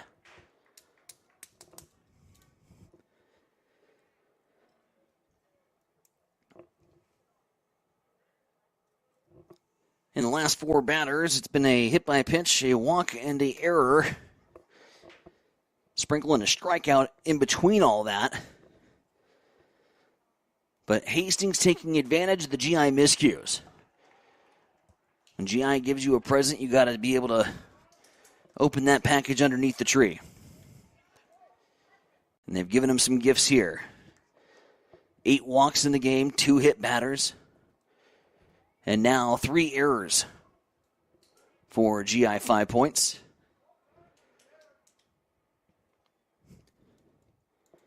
As Drake prepares for the 1-1, flares it foul. And we'll reset and do it again, 1-2. GI faithful.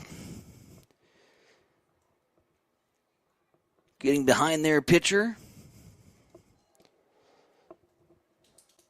Trying to will him to a third strike here. It's a 1-2 to Peyton Drake. Hastings trying to bust this baby wide open. Drake, wanted to go after it, held up, and ultimately rung up from the home plate umpire. An upside down K as the top of the third has come to a close. Hastings strikes for 3 more and have now pulled out to a 6-2 advantage here over GI, 5 points. Braves 6, 5 points 2. You're listening to American Legion Baseball here on the Extreme Sports Network. Family Medical Center of Hastings is the place to go for all your healthcare needs. Their team is trained to treat the whole person regardless of age. They provide a wide range of medical care, including acute care, routine health screenings, and treatment of chronic conditions. They're dedicated to providing you with the best care in the most cost-effective manner. Family Medical Center, as an independent clinic, has served the community for over 65 years. Your family's home for healthcare. 1021 West 14th Street. Proud to support all area student-athletes. This is Brad Musburger from VSiN. You're listening to Extreme Sports.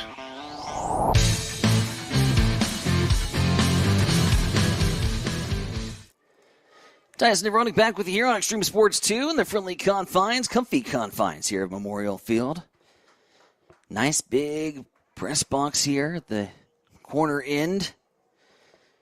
Doubles as a trophy case for all the trophies that Kearney Legion has collected over the years. They got the big ones on display. And then just a whole lot of boxes of hardware here. Kearney has had tremendously successful baseball over the last several years. And they've got hardware to prove it. As coming up to the plate here for GI, 5 points. Bo Stabel, he walked in the first at bat.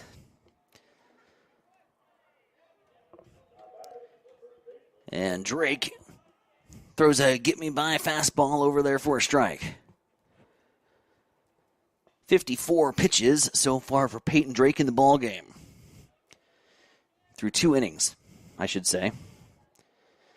Bottom 3, 6-2 advantage here for the Braves. As Drake misses that one, it's 1-1. 5-6 up here for 5 points. Walk, single walk is how their 3 plate appearances looked the first time around. Here's the 2-1 to the sweet swinging Bo Stabel. That one misses out. And a touch low, 3-1.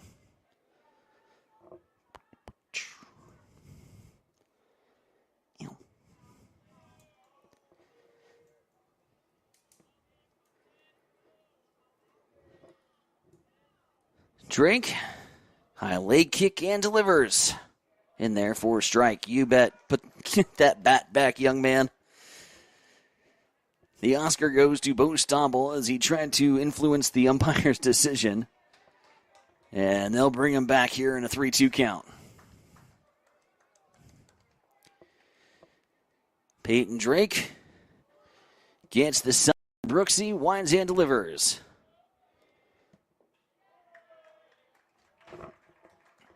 Looks like the exact same pitch, but it's a walk. And Stabel has walked twice here in the game. There's no L. Stobie?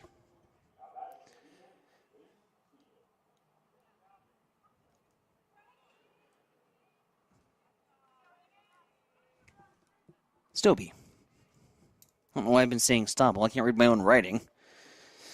Aiden Stevens now at the plate. He singled and drove in a run. Apologies to young Bo over there at the first base bag. Nothing like throwing a non-existent L out into your name for no reason at all. Here's the 1-0 to Aiden Steffens. Pitch inside.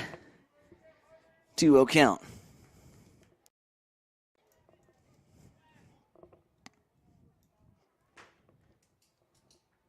Blame the guy who wrote it down wrong in the first place. Here's the 2-0. 62nd pitch of the contest so far for Peyton Drake. You got to put this baby through a thimble today.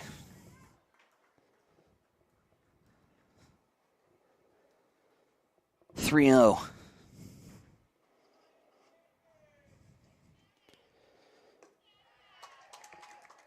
Call it control issues all you want. It's tough if you're not getting the strike calls. Back-to-back walks issued here for Peyton Drake, and now Nate Story's going to have a convo here with Peyton Drake in the bullpen loose and ready to roll. Will we see a pitching change or just a minor adjustment? Saw that work for Karsten Cook back in the top half of the third. Coach Brown came out, they made a little adjustment, and then he started throwing some strikes. We'll see here if the chess match continues. Two coaches that know each other very well. College teammates Adam Brown, Nate Story. And are very familiar with themselves, not only as former teammates, but in the opposing dugouts as well. GI and Hastings have had some absolute classics in the past. And we would prefer this one not to be as nerve-rattling from the Hastings perspective. Like to put a little distance on these guys and win one comfortably. But we know with this Grand Island offense that is no easy task. As Keegan Inks steps up to the plate, Inks drew a walk in his first plate appearance. This time he looks at one right across the knees. Nice little BB in there from Drake. Drake holds, high leg kick, and delivers. Misses for a ball, 2-1-1. Runners at first and second, nobody down. And after you pulled out to a 4-run lead, it is right back to the danger zone here for Peyton Drake. As GI's got two aboard with nobody down. And what could be just, like I said earlier, one of those days where you just got to grind out a victory. Figure it out, grit, determination, get your way through. That pitch is going to catch the outside corner for a strike. It's 1-2. That draws a groan from the GI faithful below us. Here's a 1-2 delivery. Peyton Drake holding. Still holding. Batters can call time in those situations. Saw it in the last inning with Cook.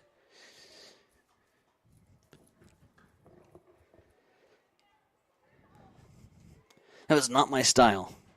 It's one of those guys, you just get the ball and you just fire. If you're in a groove, just get the ball, get the rock, and go to work. Don't think, just throw. Drake fires, misses outside. 2-2.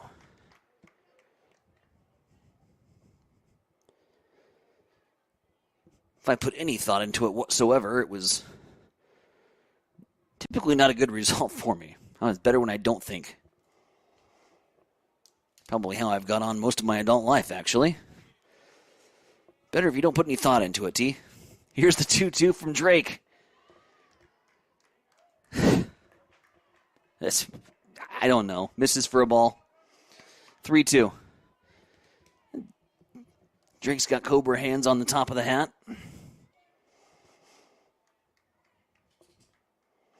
Frustrating day to be a pitcher. A tight zone. And a 6-2 ball game. Drake fires. Put into play. Clayton Arlt calling everybody off. And Arlt gets the first out here of the innings. Infield fly out from Keegan Inks. That'll bring up Major Bowen to the plate. Bowen grounded out to Arlt to end the first when Grand Island was able to grab the 2-0 lead. And they now trail at 6-2.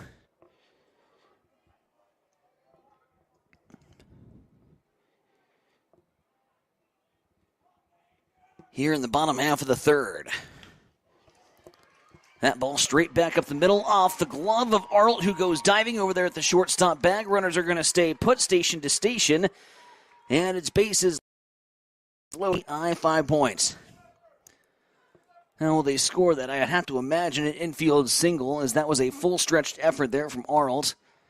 In fact, let's do this game. I don't even care how they're going to score it. We're going to score it a single for Major Bowen. And the bases are loaded now for Kingston Lofton.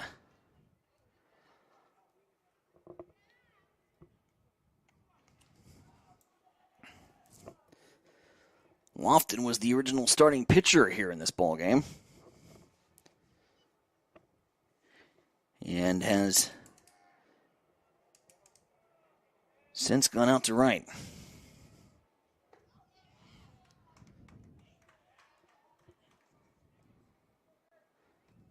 That misses upstairs. It's 1-0 here to Lofton.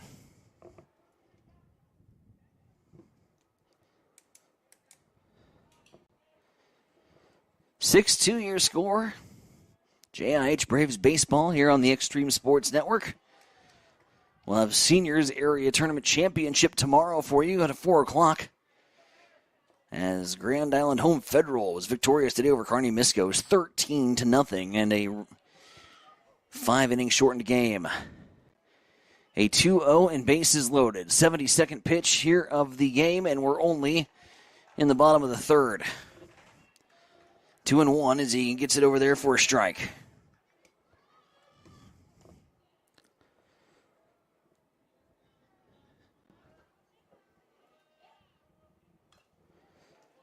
And that foul back and out of play. 2-2.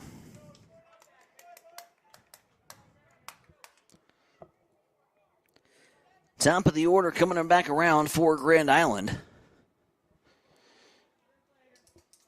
After this AB from Kingston Lofton.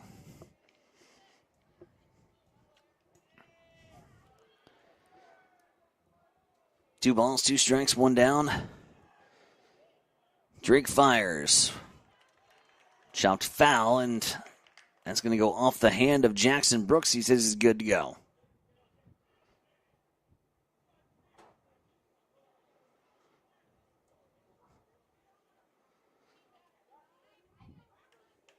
Now there's 2 balls on the mound here. Peyton Drake says, trade you 1 blue.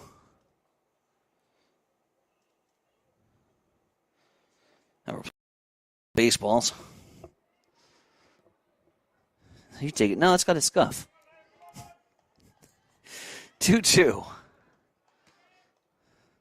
Base is loaded.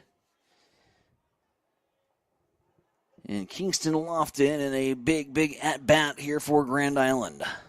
Lofton to Hopper, right back up the middle. Arlt touches the bag, fires over in time.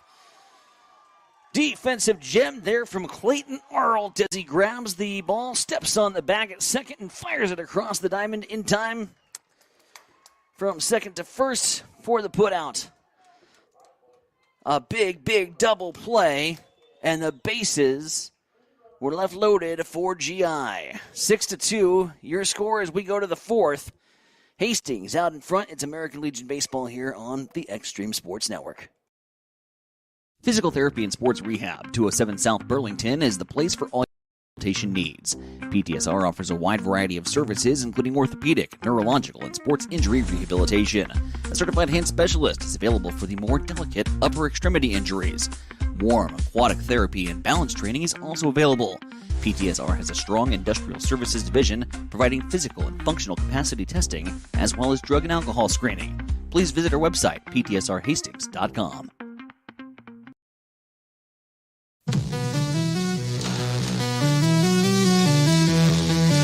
You are listening to Legion Baseball on Extreme Sports.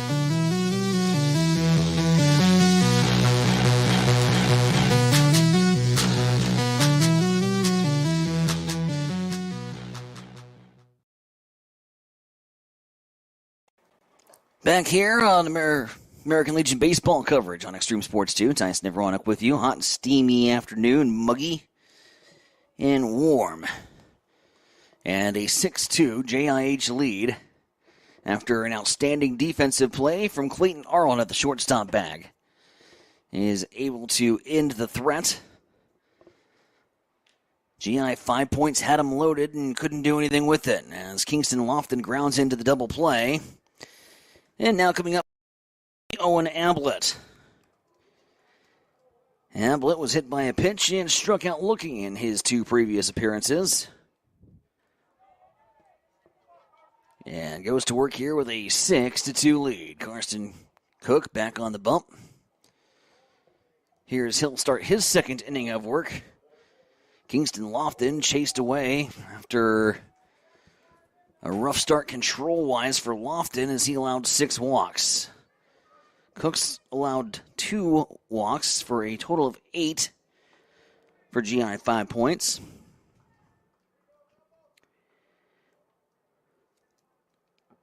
Five walks thus far for Peyton Drake in the ballgame. 13 total. Never a good day for your pitch count when you have numbers like that. Here's the 2-0. Swung on and missed there from Ablett.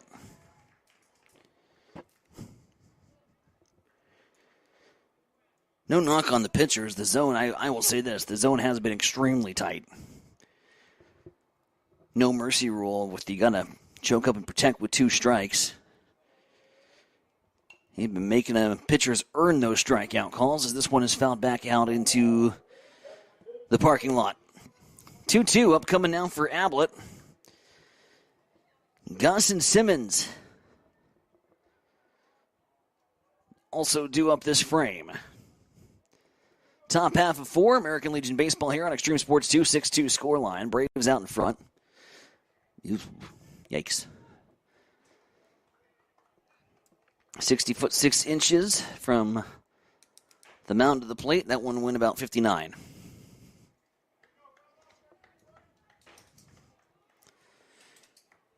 The 3-2. And Ablett draws a walk.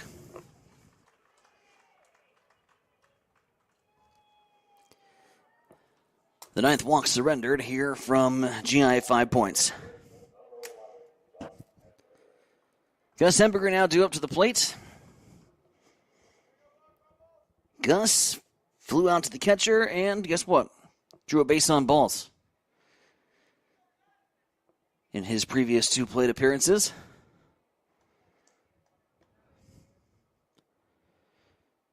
Pitch from Cook. Bunt is on from Gus. Down the third baseline it goes. Hemberger pays a bill. Sacrifice bunt is successful. And that'll move Ablett into scoring position over there at the second base bag.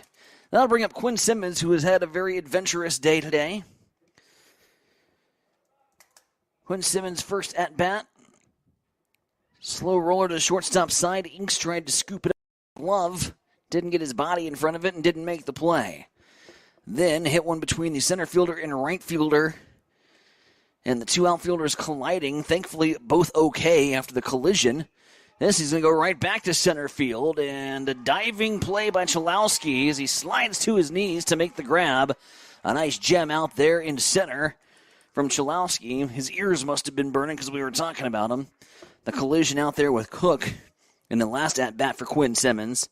Again, both players okay. Chalowski was the one that was shaken up, but makes the nice defense there. Reminiscent of doing a little slip and slide action out there in center field as he makes the grab. That'll bring up Gavin Stansberry. Stansberry with a beautiful sacrifice bunt and then a ground out to the pitcher in his previous 2 plate appearances. Ablett aboard at second. 2 down here in the top half of the 4th.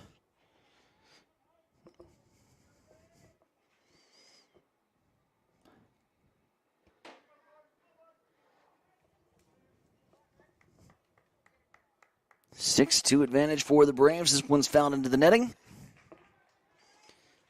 American Legion Baseball tonight brought to you in part by 5 Points Bank, also by Stellick Law Firm and by Bullseye Sports Bar and Grill.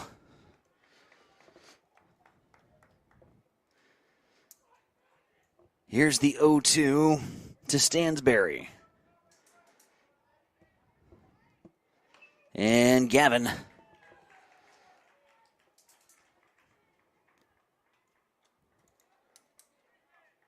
Was looking to go down the right field line.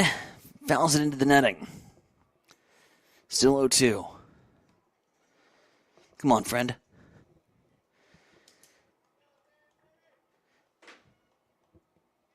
Oh, 2 down. Gav trying for a big 2-out hit and gets hit by the pitch. Third hit batter of the ball game. Given up by Grand Island. Now to bring up Jackson Brooks, who on cue was hit by a pitch and fouled out to center. Flew out to center, excuse me. A foul out to center would be pretty cruel. 6-2 ball game, 2 on, 2 down.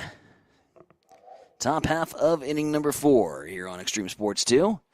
Your home of the area tournament on the juniors side of things. As we split up the network, Will goes to North Platte. We stay here in Kearney.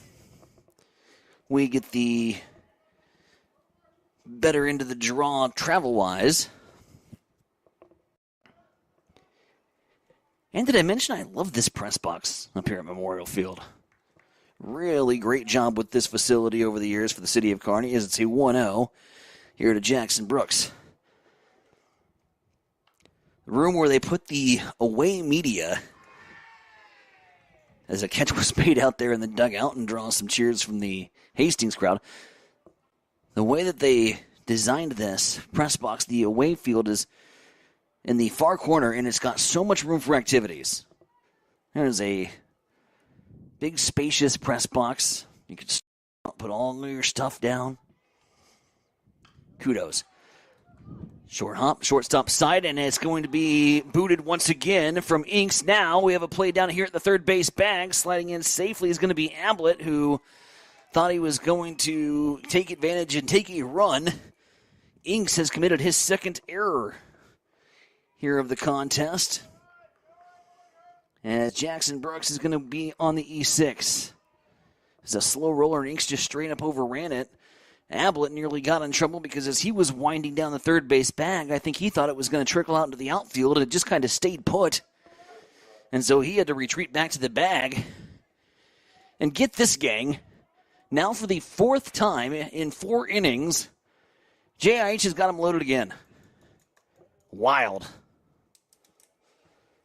See something new at the ballpark every time you come out. Another bases loaded opportunity. And the lineup is flipping once again. Here's Trenton DeGott. He's 0 for 2 with a fly out to second and a strikeout. Also walked. And DeGott's going to go towards Inks. Inks boots it once again, and all runners are going to be safe. They're going to go back to third. They're not going to get there in time. Back-to-back errors for Keegan Inks at the shortstop spot. The 5th error of the game for Grand Island, and Hastings once again takes advantage of a GI miscue as a run's going to come in to score.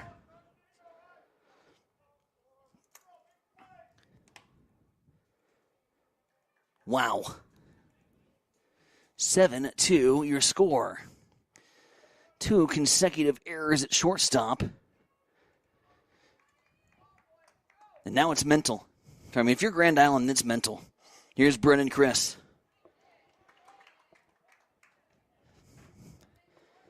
Those were as routine gets, and back-to-back times Keegan just straight up overran it. I feel for the young man. You hate to be in that spot. That was a costly error as a run comes across the score. Bases remain loaded. Now the leading hitter for Hastings stepping up to the plate with the bases loaded. Tries to go down the right field line, but pushes this one foul. And out towards old Blue Honda. Parked in a bad spot, but for foul balls anyway, but that was such a closer walk. 5-run lead here for JIH. Chris down the line. Ooh, baby. game of inches. And if that one was fair, that would have been extra read all about it bases. Maybe even 3 with the wheels that we've got on the base paths right now for Hastings. 5-run advantage for the Braves. 7-2 your score. Johnson Imperial Homes has scored 7 runs on just 1 hit.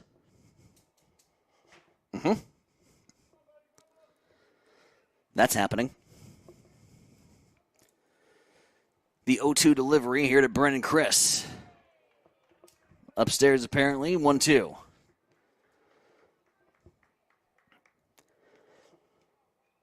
Five errors. 9 walks. 3 hit batters for GI. And a 5-run Hastings lead.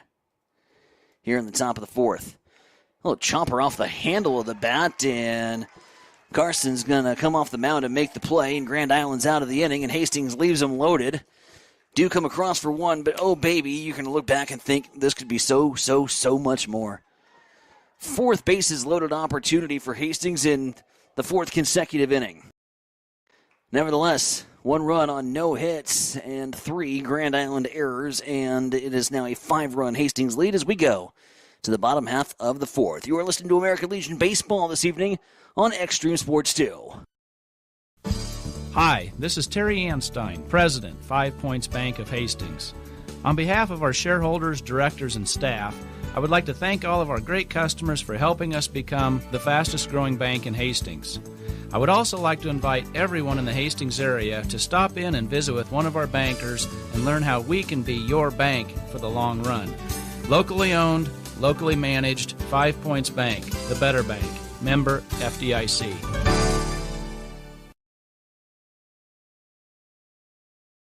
At Midwest Farm Management, often the most challenging decision to our clients is what to do with a family farm. We've been helping answer this question since the 1970s. Our company is focused on working with tenants that are good stewards of the farm while offering excellent returns to our owners. Our services include, but are not limited to, detailed financial and field reports, grain marketing, crop insurance, and finding and executing a lease agreement that best fits your farm. Give us a call today at 402-463-1110 or find us on the web at MidwestFarmManagement.com. All the action from the diamond. Swinging a high fly ball. This is Extreme Sports.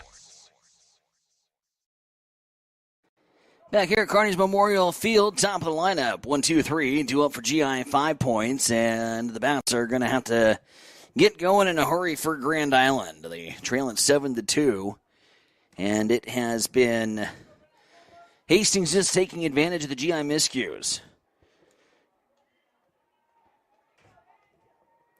And a few miscues indeed. 9 walks in the game issued by Grand Island. There's been 5 errors committed. 3 hit batters. That has allowed Hastings to load the bases in the first 4 frames. And again, I say just 7. I mean, 7's a lot in the first 4 innings of baseball. And we've got something going down here. The first base coach bolting down the line. And was saying something towards the home plate umpire. Now the third base coach having some words. And they are not happy with this strike call. And Jim Langen's going to come corral the assistant coach here for GI, 5 points.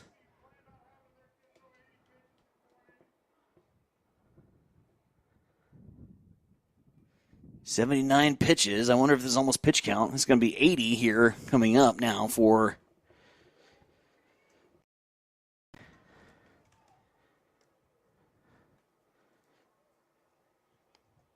and Drake's going to play a little catch here with the third baseman Stansberry while we sort all this out.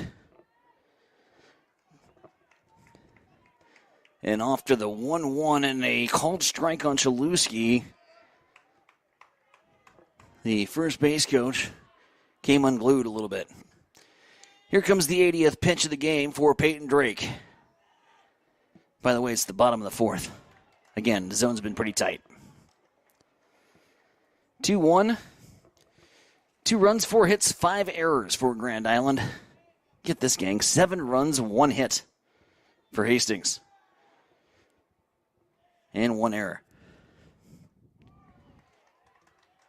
And it's not been pretty baseball. And as mentioned at the very top of the broadcast, one that I really felt going in that we're going to have to grind out. And here comes the 2-2 for Drake. Put in play. 1 hopper, third base side. Fielded in foul territory. Across the diamond goes Stansberry, trying to get the bag on the first base bag. Was Hemberger. Gus thought he had him. Langen rules him safe. Didn't get to that toe tapped in time. And an infield single for Ben Chalowski. That's his second infield single, by the way. Some wheels there. That'll set up Bodie Millen now to the plate.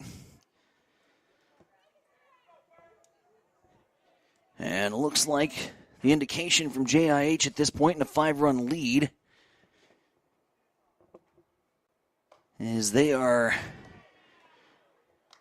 going to let Peyton Drake empty the tank here. No action stirring in the JIH bullpen. 83 pitches, 1-0 count. Now here to Bodie Millen. Millen has grounded out and flew out to right. Now a throw back to first, and a good thought there from Jackson Brooks, but diving back in safely is going to be Ben Chalowski. 2-0.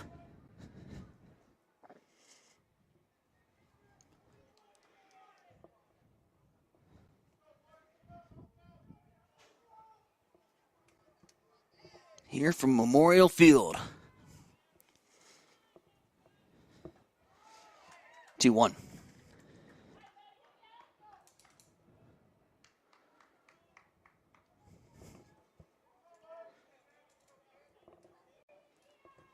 A little verbal altercation is kind of added here between Hastings and Grand Island. Shocker. There's some tense moments. Wouldn't feel it in a 5-run ball game, but we also know how good this Grand Island offense is, and no lead feels safe against a Grand Island offense like this. No lead feels safe after you watch what we had to watch in the top half of the first inning one night ago. Bottom half of the first, I should say. With the unlucky 13 spot being put up by Kearney. Here's a 1-hopper to Clayton Arlt, who flips around over to second. Krisk is there for the out. You're unable to make the throw. 1 down.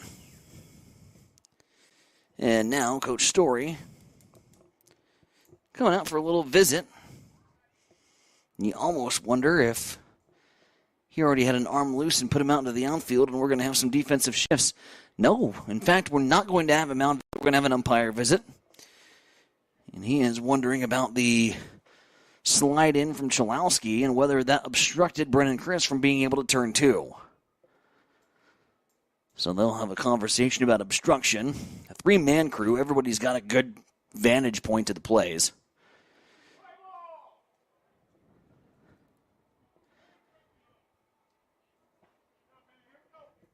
Now Nate talking with Peyton Drake a little bit. Story retreats back to the first base dugout. No more combo needed.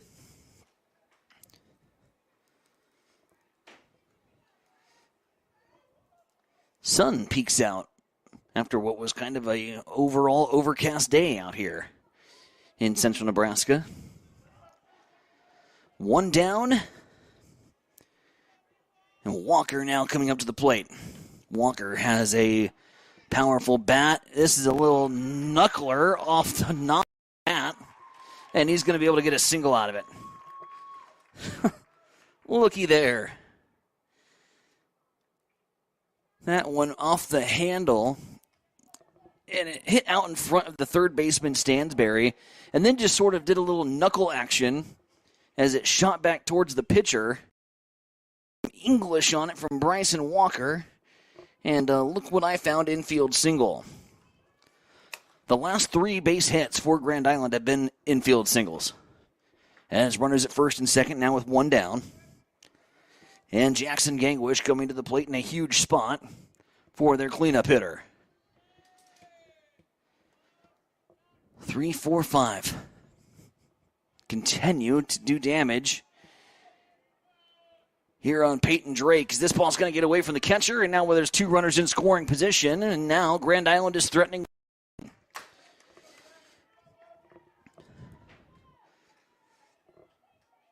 The long and winding game started at 4 o'clock this afternoon, hour and 50 in. We're in the bottom of the 4th here. And you just get the feeling, even with a 5-run lead, this baby ain't even close to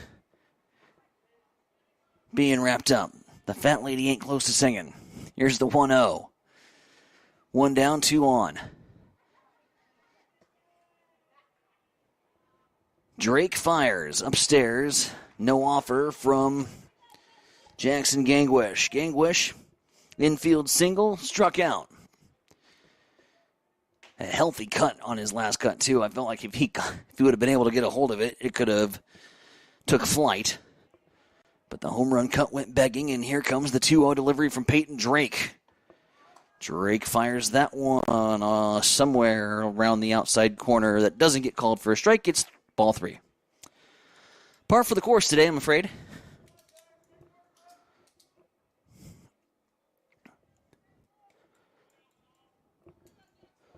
Here's the 3-0. Drake rocks and fires, throws it upstairs. That's ball 4. And now the bases are loaded for Grand Island. An offensive barn burner here. And I think Nate Story's going to go grab Peyton Drake, and we're going to have a pitching change here at Memorial Field. 92 pitches for Drake. I could be wrong. He hasn't asked for the ball yet. Talking with Gavin Stansberry over here.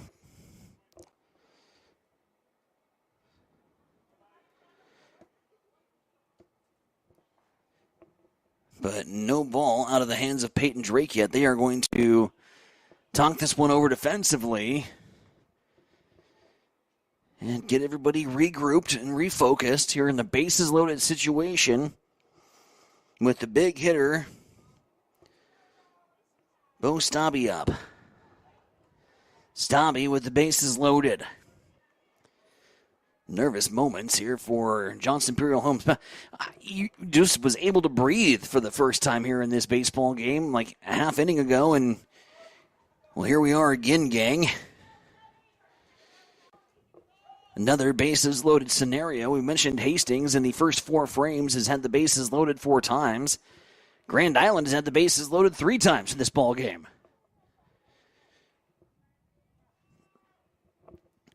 Just a zany affair here in this elimination game.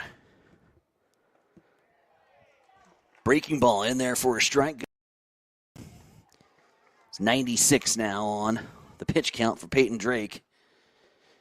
And I almost got to believe that Stansberry is going to get the rock after Drake reaches his pitch limit, based on the conversation that was happening over at the pitcher's mound. Stobie fouls that off the plate. Home plate umpire right on it. Called foul immediately. Boy, if that one would have rolled out 1 more inch, that could have been an easy deuce there for Jackson Brooks, because all he would have had to do was grab the ball out in front of home plate, touch the plate, and fire over to first. As it stands, it's a foul ball. Game of inches continues here at Memorial Field. Here's the 1-2 delivery from Peyton Drake. And it misses. Now Hastings starting to bark over in the first dugout.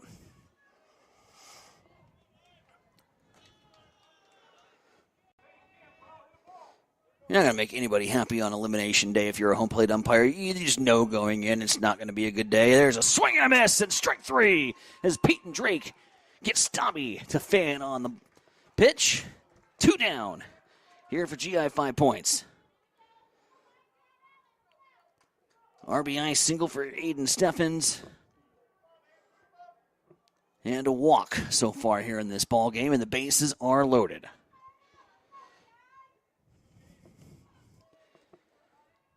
Peyton Drake will try to leave him jammed.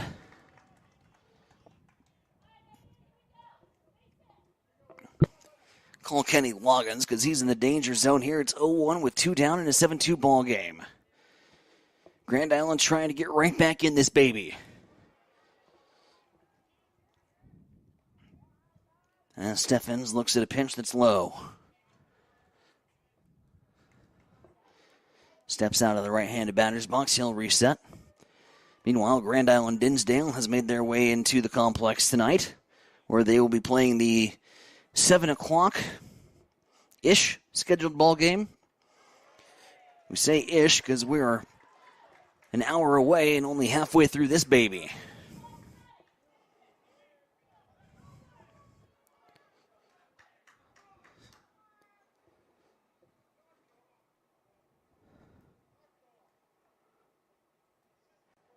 Field umpire calling time.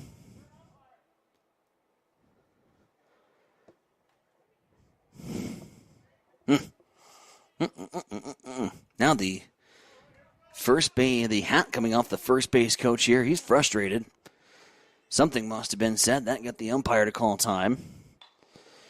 Slow roller, second base side. Brennan Chris is there. Firing over to first in time for the out. And Hastings gets out of the jam. Grand Island leaves him loaded and puts no runs up on the board.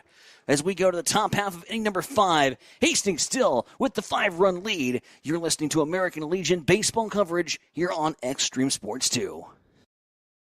Experience the Landmark difference with the next level of dealer support. Landmark, your local John Deere dealer, continually works to have parts on hand the first time you walk in the door. Our internal route system means we can get the parts to you typically same or next day to keep you up and running. At Landmark, we understand time is money. Get more uptime with our after-hours parts and service support on the phone or in the field. Stop by your local Landmark today to experience the Landmark difference.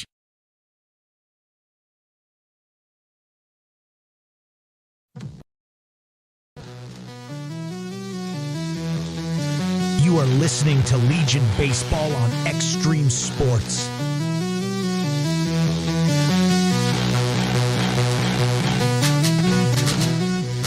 Back here on Extreme Sports 2, the Extreme Sports 2 YouTube channel, Roku, or the Extreme Sports app, however you're listening to us. Good evening. 3 minutes until 6 o'clock here on a Monday night. Monday Night Baseball for you.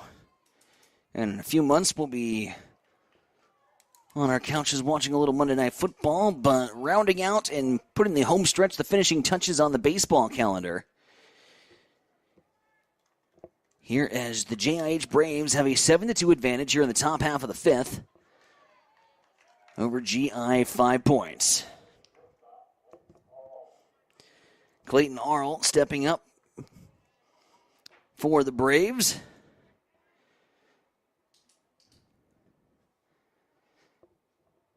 Arlt looks at 0-1 as Cook goes back to work and throws a strike.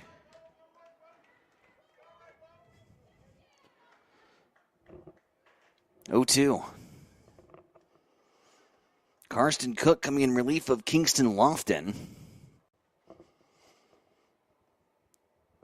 After Lofton really struggled to find the zone, and it's a punch out there for Karsten Cook as he freezes up Clayton Arlt on the outside corner. That'll be the first strikeout for Cook so far here in the game. Third strikeout overall. Peyton Drake stepping up to the plate. Drake walked 2 RBI, a single, and a strikeout. And it's a first pitch strike there for Clayton Cook.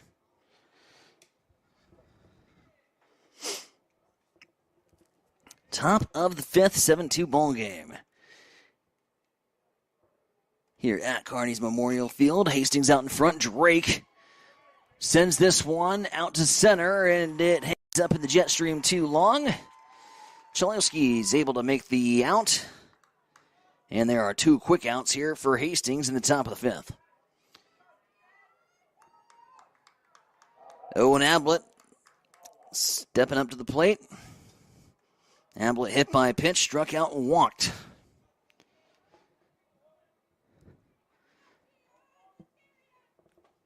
Player from Kearney Post 52 making their way out of the third base dugout area after dropping off some stuff in a beautiful red St. Louis Cardinals jersey. These are just things we observe at the ballpark. Here's a foul ball hit from Ablett.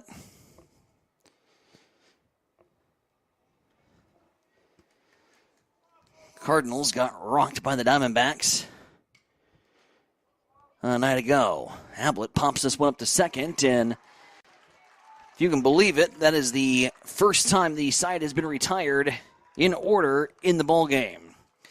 Ablett flies out to second, and it's a quick 1-2-3 inning as we go to the bottom half of the fifth.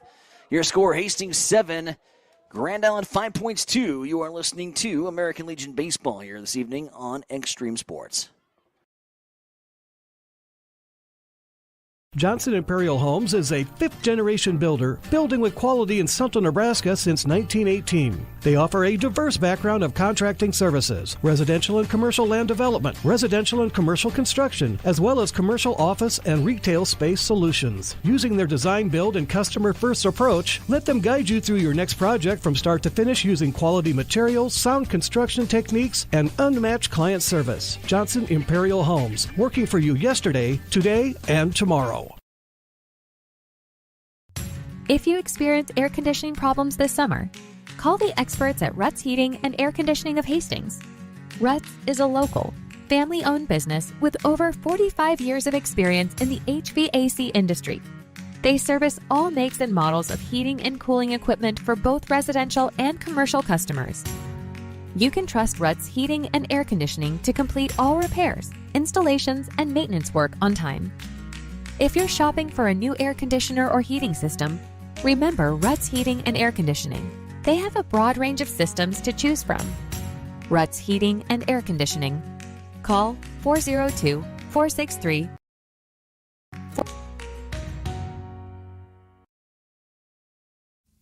All the action from the diamond. Swinging a high fly ball. This is Extreme Sports. Back here from Memorial Field, Peyton Drake coming back onto the bump to finish his day. He is approaching the pitch limit, and there is now double-barreled action in the bullpen here for Hastings. 1-0-2 now pitching on the pitch count here for Drake. First pitch is a strike. Second inside and makes Keegan Inks dance out of danger. Inks would like to offensively make good on a few boo-boos that he had out in the shortstop spot.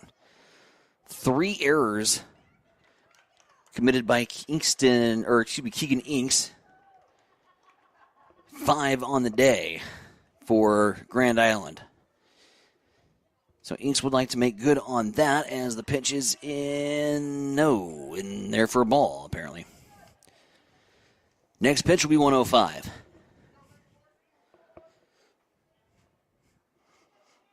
Peyton Drake gave up the first 2 runs of the game. Got a little offensive run support and has done just enough. Has danced out of danger a few times, and now Inks is going to be hit by the pitch. And pitch 105 would have liked to have gone a little better. If you're Peyton Drake, he hits Inks, and looks like Nate Story is going to come out and put this in the hands of the bullpen. Peyton Drake's day is done, and we will have a new pitcher, and we'll tell you all about it as our American Legion baseball coverage continues here on Extreme Sports 2.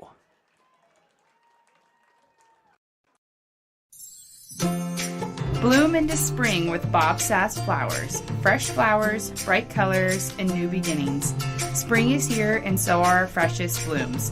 From tulips to hydrangeas, bring the joy of the season into your home or gift a bouquet full of sunshine. We also carry home decor, gift items like candles, chocolates, silk arrangements, popcorn, and jewelry. Shop local at Bob Sass Flowers, located at 2618 West 2nd Street in Hastings, serving Hastings since 1955.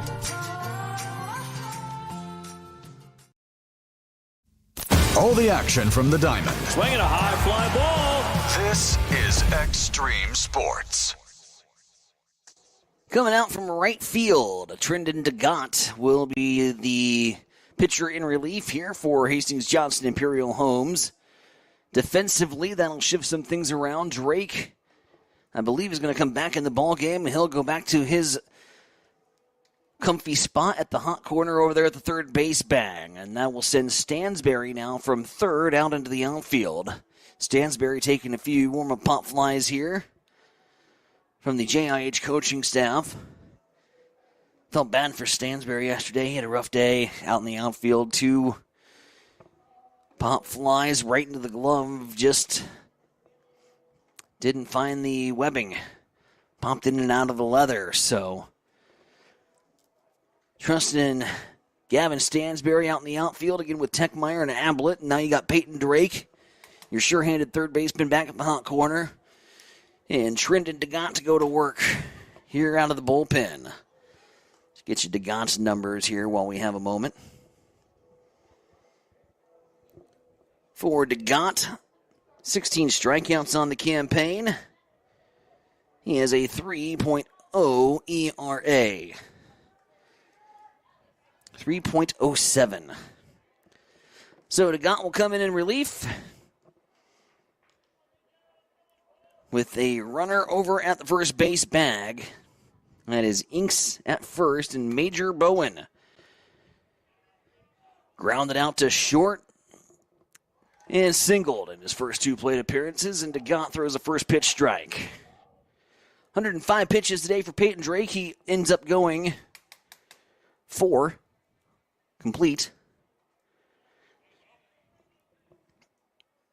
2 runs, 4 hits. There were 3 Hastings errors. All told, just 1 earned run for Peyton Drake, as DeGott has come in and absolutely starting to hum some strikes around.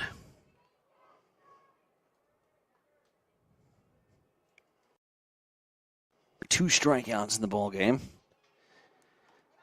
And Trendon DeGott's already got 1. Swung on and missed from Major Bowen as he goes down on strikes, and that'll bring up Kingston Lofton to the plate with 1 down.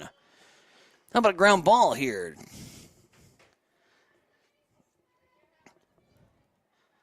DeGott, almost a completely different delivery system from the first 3 pitchers that have taken the rock so far today.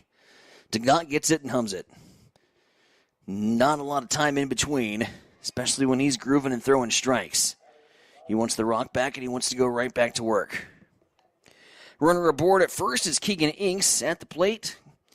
Kingston Lofton, top of the order, due up. You want to try to limit the traffic before you get to that top of the order. Again, we know what the heart of the order can do, and we've seen it done so far here today.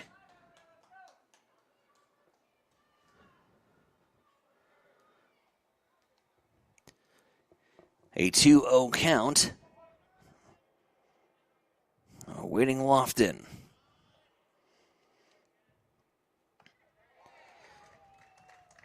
Strike right across the heart of the plate. Kingston Lofton, spelled differently than Kenny Lofton. One of the great ball players from the late 80s, early 90s. And off on the pitch is going to be Inks. The throw bounces up and over the glove of Arnold. Nice backup there from Brennan Chris to keep that from being extra bases for Inks. But Inks is going to slide in safely with a stolen base.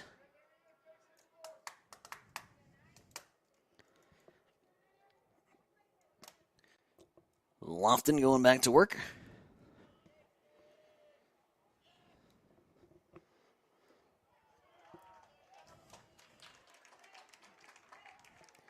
And he will draw a walk.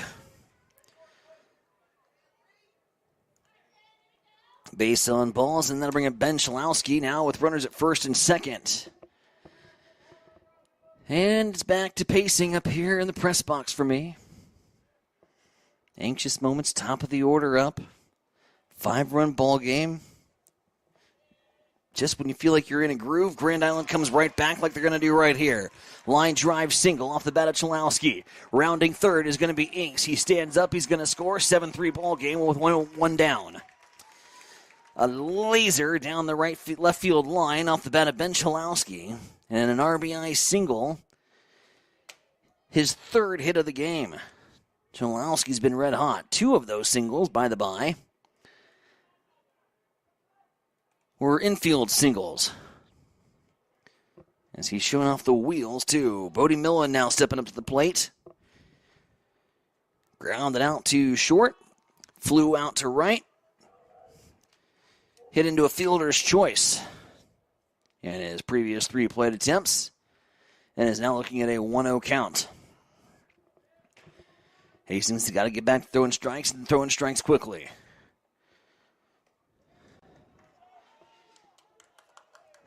One misses somewhere.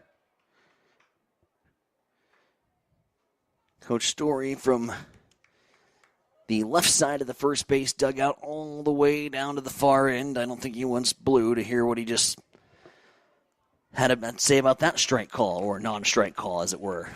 3-0. If DeGant gets in trouble, they were warming up 2 arms, and you got to think that you don't want to mess around too much here with this GI squad.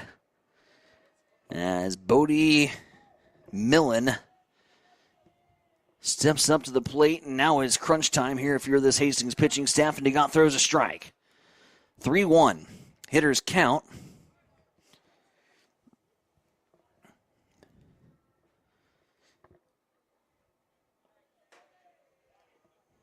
Here in another Hastings GI clash, and this one a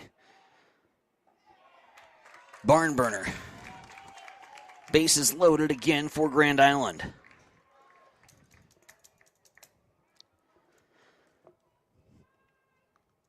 And loaded for 3 and 4. Bryson Walker.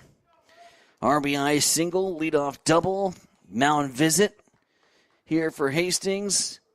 And a very quick hook there for Trendon DeGant. He'll work 3 batters. He'll be pulled. It's do or die time. It's elimination time. And Hastings is going to empty the kitchen sink here in this one to try to secure a victory. Another pitching change on hand. We're back with more American Legion Baseball right after this on Extreme Sports 2.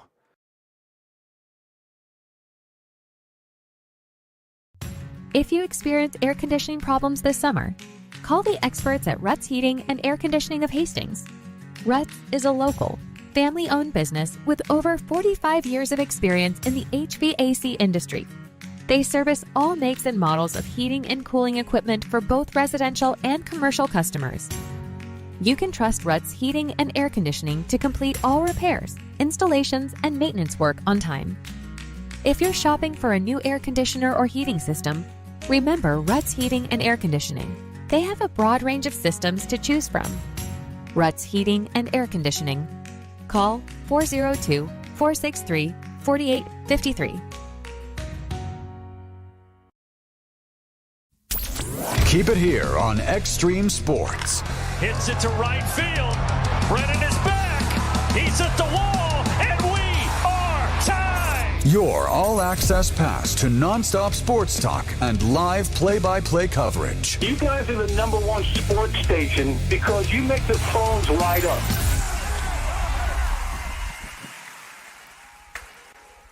Back here on Extreme Sports 2, Tyson Nevronik with you. Still bottom of the 5th, 7-3. Bases are loaded once again for Grand Island. Both Hastings Johnson Imperial Homes and GI Fine Points have loaded the bases in this ballgame 4 times.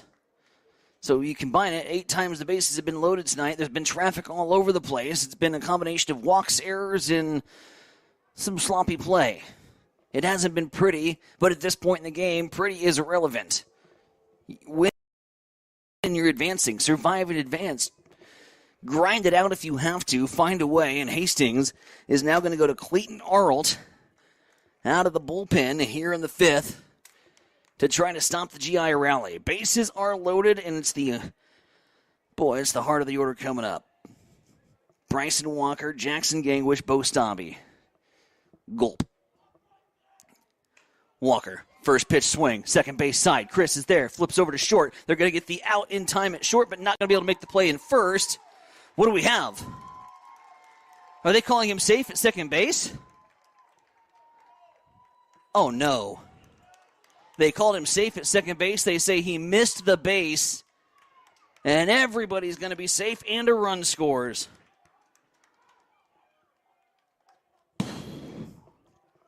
Backbreaker there for JIH.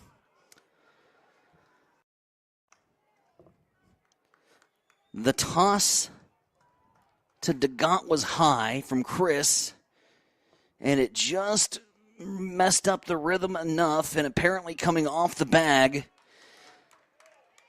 and didn't get the throw down in time. E4 it is ruled, and Jackson Gangwish is now at the plate. The cleanup hitter with the bases loaded. Gangwish is the go-ahead run for Grand Island. And oh my, how the tables have turned here in Kearney.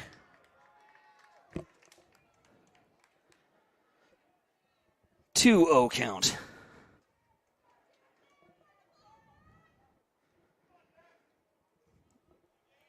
"7-4 your score.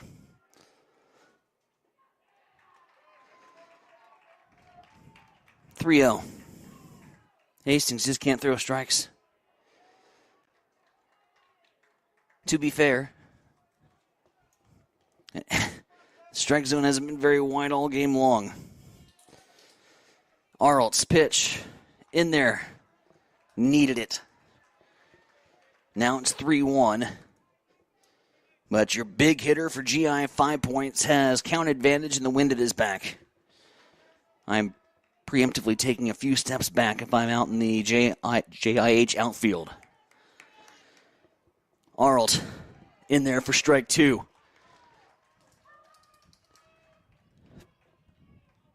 Full count, one down, nowhere to put Jackson Gangwish.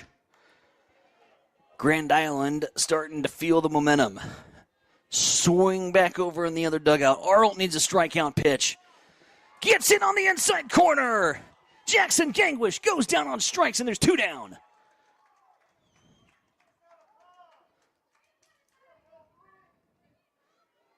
That will bring up Bo Stabby to the plate. With the bases loaded, can Arlt dance out of danger and give the Braves their best pitching at the biggest time?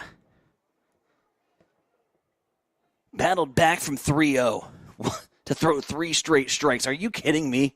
Clayton Arlt now goes back to work on Stabby and can't get the pitch on the inside corner. 1-0. Bo Stabby, 2 walks and a strikeout so far here tonight.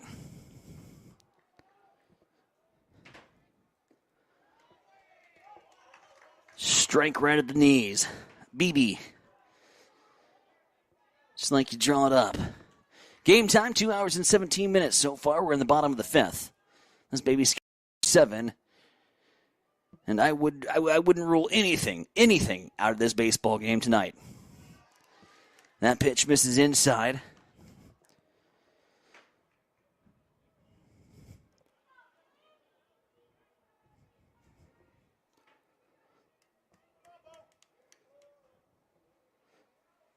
Two outs and a 2-1 count. Stabby at the plate. Arlt delivers. Misses inside. It's 3-1. And now the big 5 hitter has a big 3-1 count advantage. Arlt's going to have to battle back once again.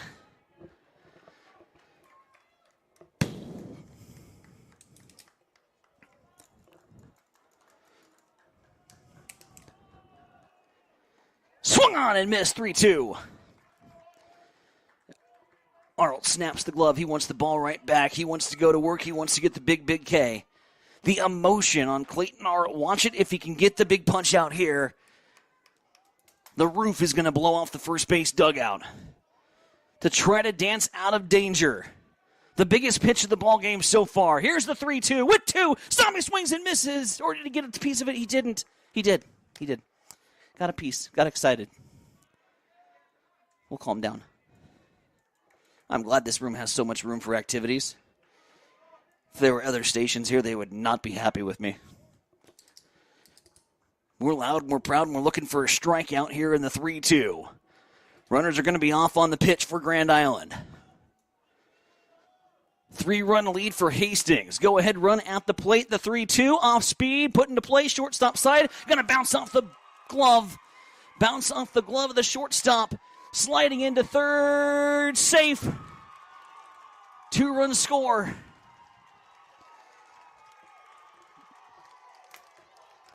Gut punch. Another error. Hastings was out of the inning.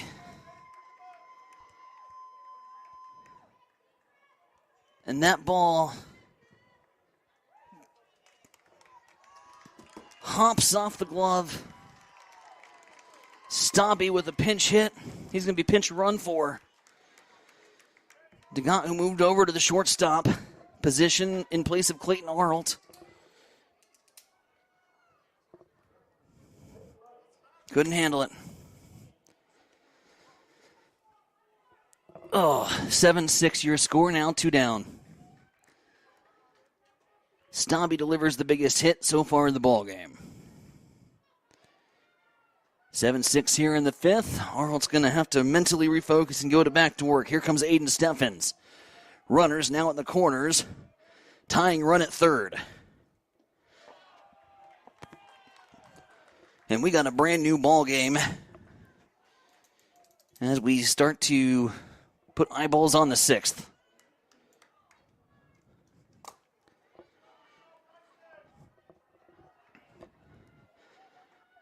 I can confirm they will not be playing Kearney in Grand Island Dinsdale at 7 o'clock tonight.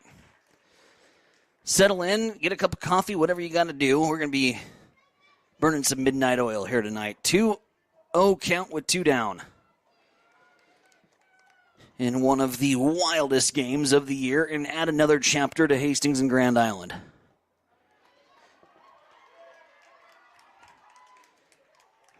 Now Arlt can't find the zone. It's 3-0.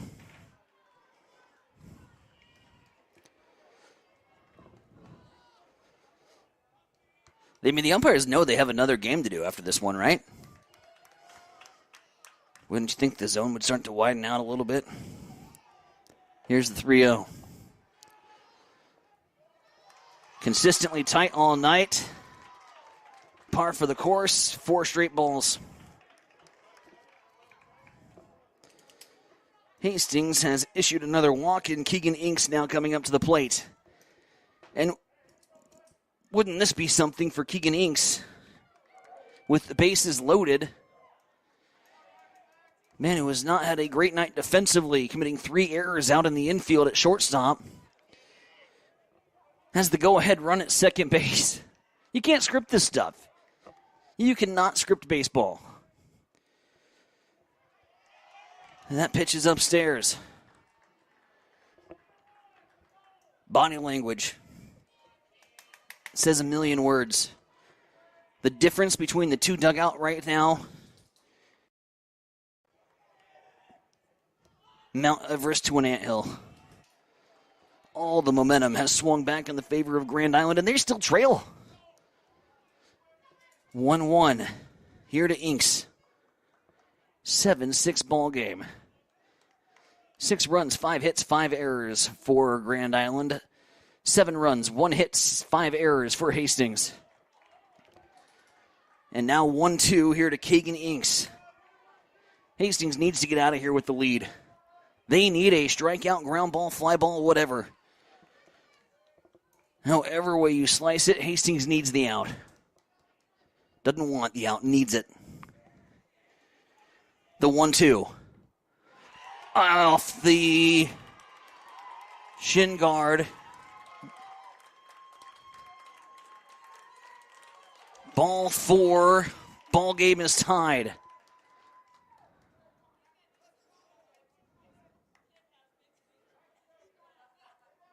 Off the shin guard of Inks. He was hit by the pitch. I actually thought that when hit before his foot, it went off of his foot. So it's a dead ball. I was wondering why Grand Island wasn't advancing there. I said, that ball's sitting over in there in the corner. That's not a dead ball. It went off the foot of Inks. He has been plunked twice. And now Major Bowen coming up to the plate. And we are tied at 7. Unbelievable. I'm going to be sick. Major Bowen stepping to the plate with the bases loaded. First pitch strike. Bowen's grounded out, singled, struck out so far here tonight, and now he's down in the count 0-2. We are all tied up again here in Kearney. 5 points. Scratching, clawing, fighting back into this ball game. And the majority of the damage done, guess what, gang? With 2 outs. Just as they did in the first. They do not quit.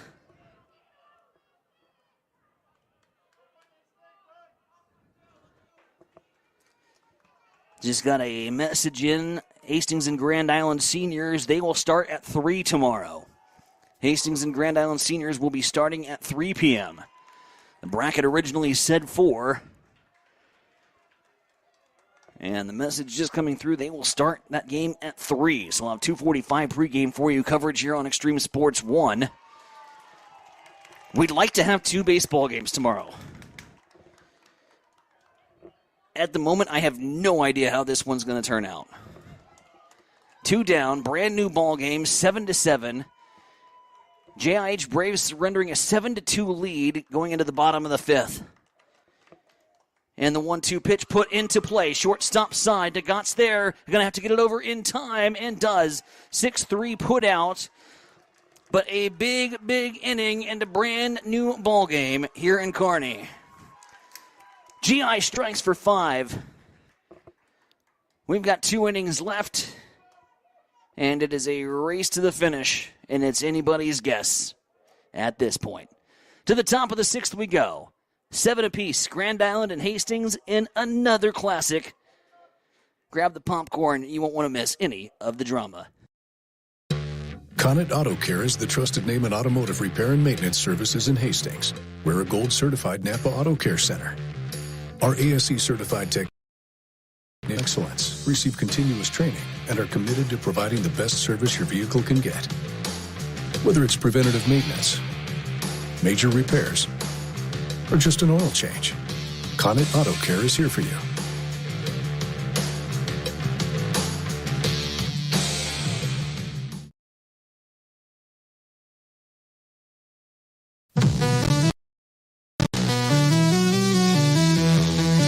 You are listening to Legion Baseball on Extreme Sports.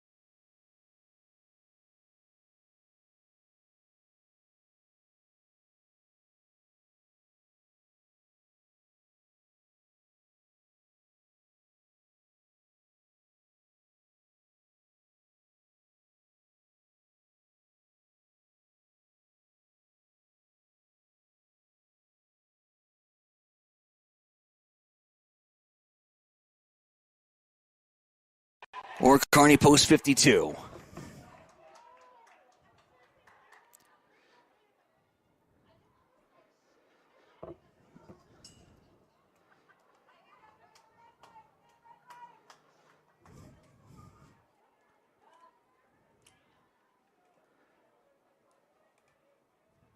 Seven here at the plate, Gus Hemberger.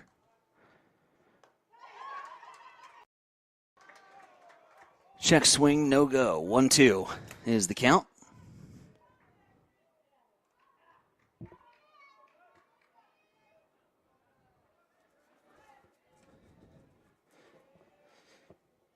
Pitch breaks in there on the outside corner, and Gus is going to go down on strikes.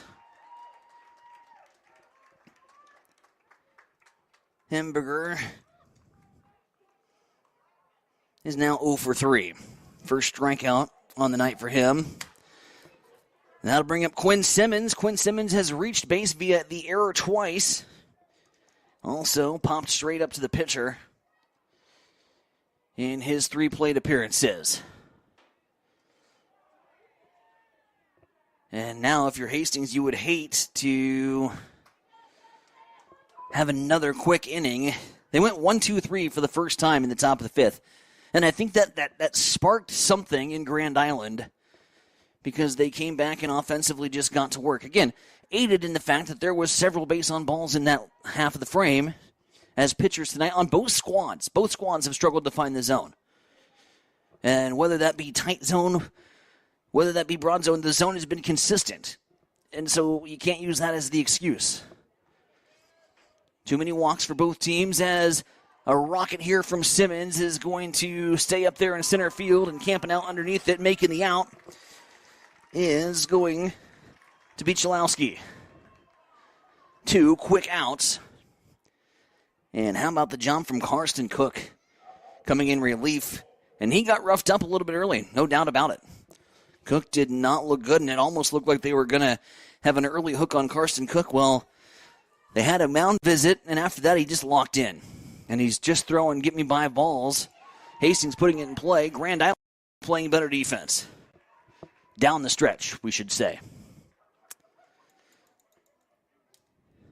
2 down. Here in an 0-1 count to Gavin Stansberry.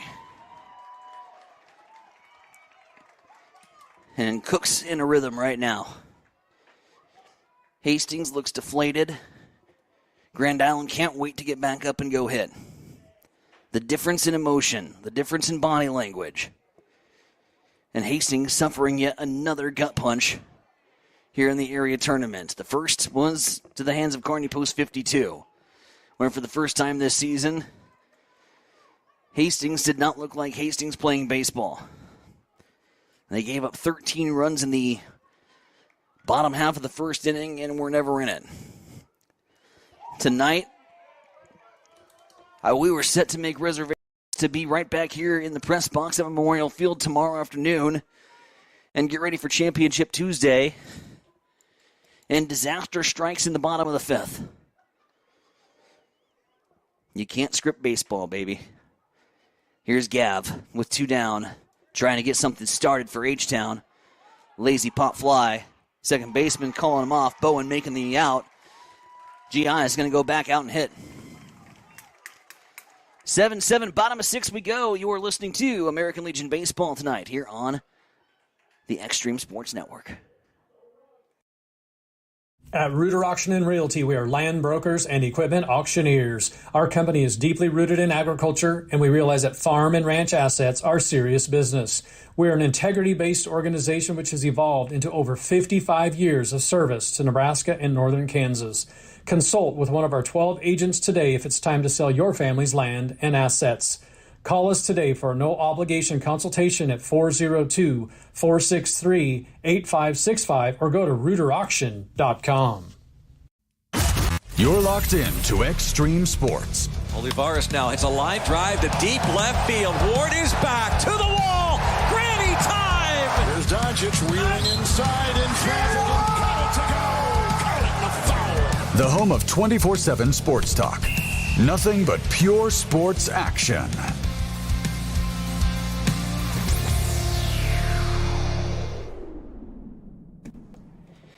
Welcome back to coverage of the American Legion Area Tournament. Elimination Day. All the drama. And then some. 7-7 your score as we go to the bottom half of the 6th inning. New pitcher coming out for the JIH Braves. It'll be Owen Ablett. Ablett with an opportunity for some redemption after yesterday, where he failed to record an out in the first 9 batters. Now, within those first 9 batters, there were 3 errors. It was not all on Owen. And now less than 24 hours removed, actually almost 24 hours removed now as we are approaching the 7 o'clock hour, in a 2-hour and 34-minute ball game that is now in the top of the 6th. Ablett will go back to work. Define resilience. Couldn't have got any sleep last night. Felt like he let his team down. Everybody probably on the Braves felt like they let one of their teammates down at a point in that game last night. Just wasn't a good showing. You had to flush it and move on. Just like you got to flush out that bottom of the 5th inning. Bottom of 6. And I don't think if you're a baseball fan and you have a pulse, if you're not cheering the hardest right now for Owen Ablett. Got roughed up a night ago by Kearney. And now he's going to get the rock in a pivotal point in the season. The pivotal point in the season for your team in a tie game on Elimination Day here in the area tournament. Ablett throws a strike.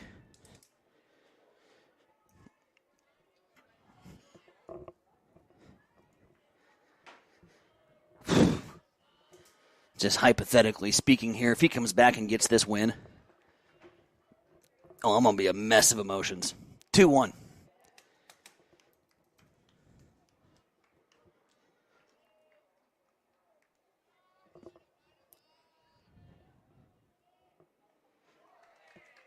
That pitch in there for a strike at the knees. It's 2-2. I'm a mess of emotions just thinking about it. 7-7 ball game. Grand Island striking for 5 in the bottom of the 5th to bounce right back in this baby and tie it up. At the plate is Kingston Lofton. Lofton grounded out to short, grounded into a double play, and walked so far here tonight.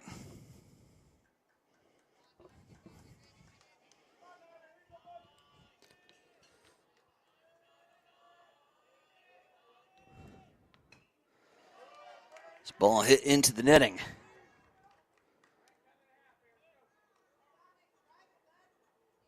Chris over at the second base bag. Looks like Arnold has gone back out to first.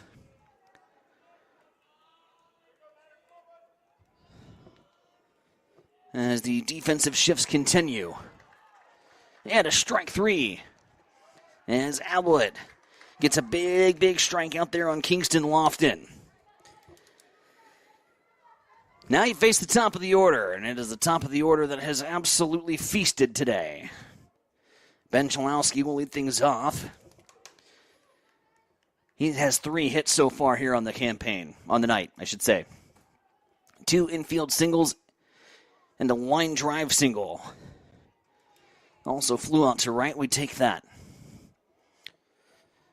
He has set the table then for the 2, 3, and 4 spots in Milan, Walker, and Gangwish. How Hastings deals with the top of the order here will be a big determining factor as we head into the 7th.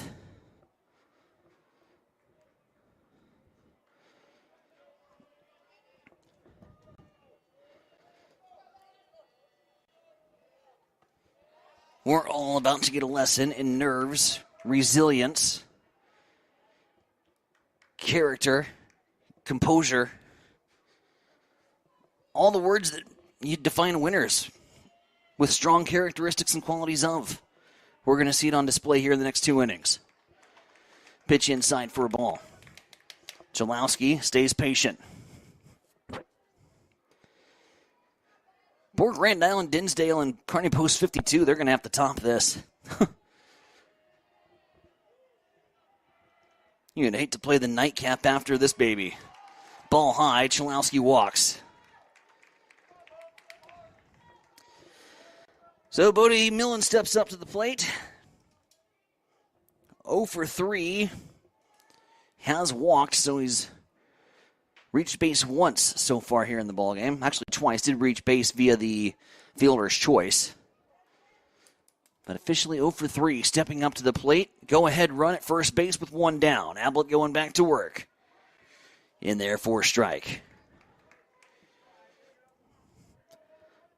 The press box at Memorial Field is going to need some new carpet. I have wore a whole pacing over the course of the last 3 innings.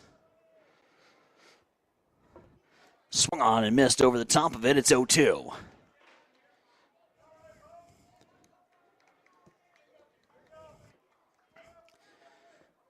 No action in the Hastings bullpen. Nate Story confident in Ablett to be able to bounce back after a rocky showing just one night ago. Chopped foul. Hastings has gone through. Peyton Drake, Clayton Arlt. Had a very, very brief outing from Trendon DeGant. And like I talked about, pitching strategy is irrelevant. You can't save pitches to get to Championship Tuesday if you don't get to Championship Tuesday. So, all hands on deck, and it's an off-speed pitch. Swung on and missed. Ablett's got 2 strikeouts. Let's go.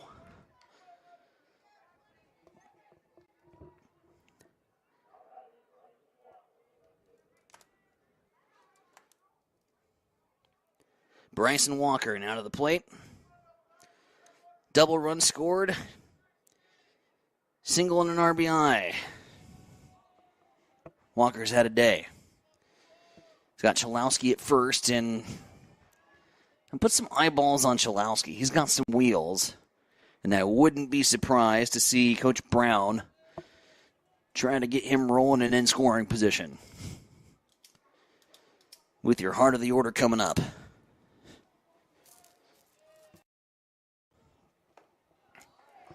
Outside corner, strike one, 1-1.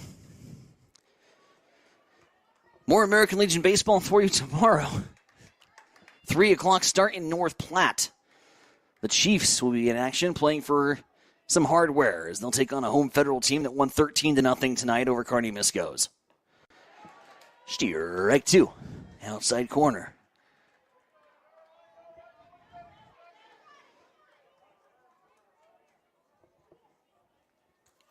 Big, big pitch for Owen Ablett.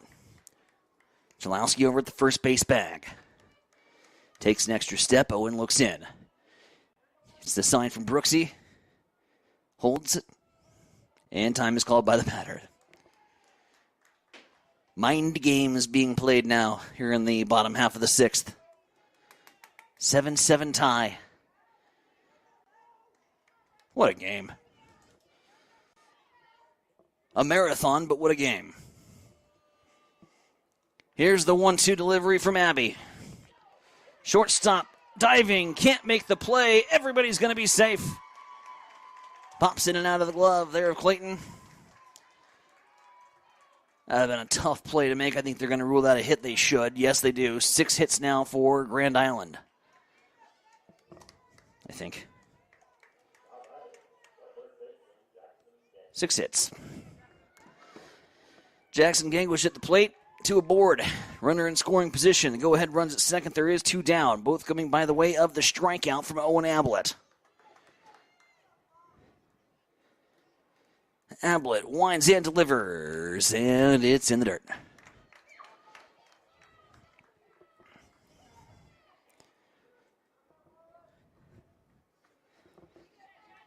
Bo Stabby in the on-deck circle. He hit the tying run in via the error in his most recent at-bat. Ablett's got to lock in and just force Grand Island to put the ball in play.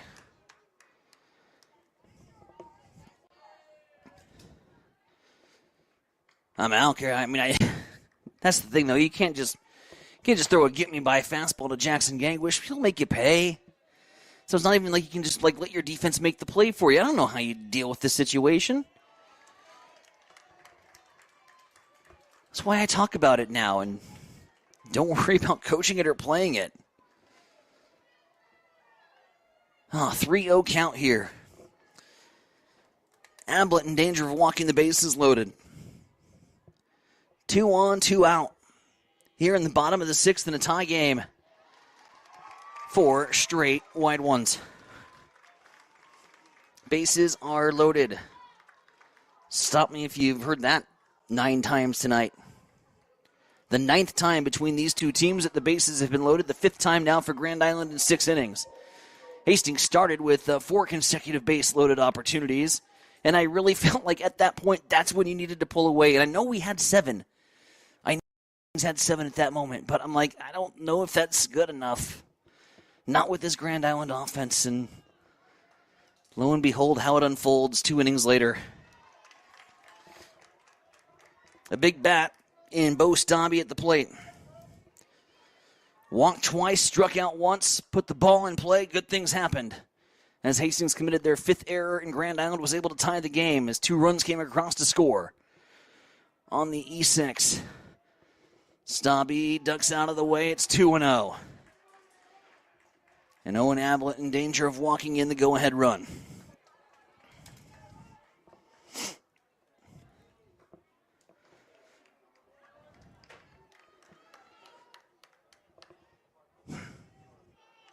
Sports. Upstairs, ball 3.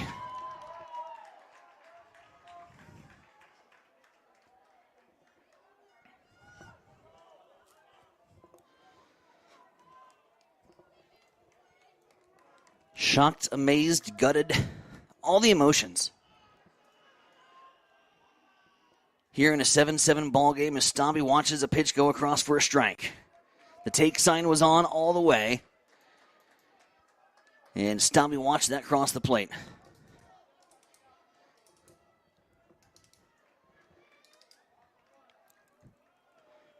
Hitters count here for Bo. The 3-1 is going to miss high, and the winning or the go-ahead run is going to come in to score. The go-ahead run has come in to score as it's back-to-back walks from Owen Ablett, and it's now an 8-7 Grand Island lead.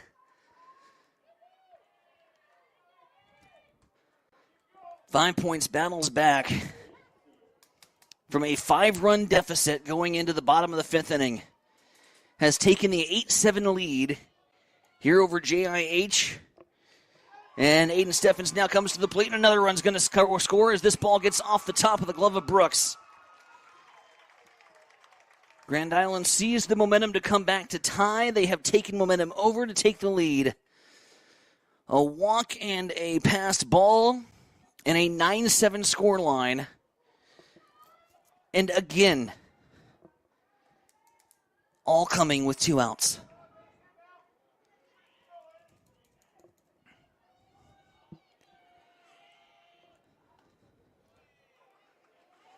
Strike on the inside corner. 9-7 your score. Grand Island 5 Points trying to play their way into tomorrow. That would be a 4 o'clock contest here from Kearney's Memorial Field. They will face and either have to beat Kearney twice or face the other team from Grand Island. If Dinsdale is able to knock off Kearney Post 52 tonight, it would be a Grand Island battle at 4 o'clock tomorrow, with the winner then going up against Kearney Post 52 at 7 o'clock for the championship. Hastings had their hands on that opportunity. And then disaster struck. 5 runs in the bottom of the 5th. 2 runs in the bottom of the 6th. And the majority of the damage, as it had all night for Hastings, with 2 outs. So many opportunities for Hastings here in this ball game. 4 straight bases loaded opportunities. Grand Island has scored over a handful of runs with 2 outs.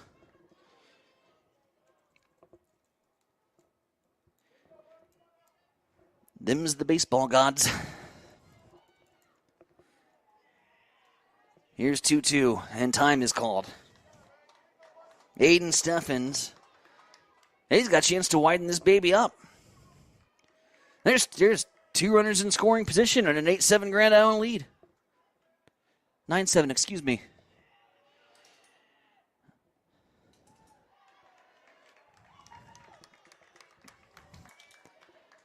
You expect me to sleep tonight after this much adrenaline? Good night.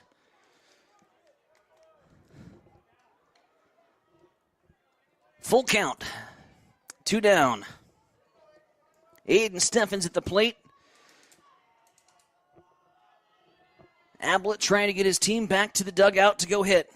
Check swing, outside corner. What do we have? Walk.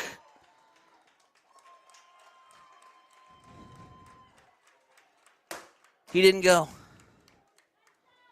Appeals down the first baseline, says he doesn't go. 6:48, by the way. 2 hours and 48 minutes game time so far.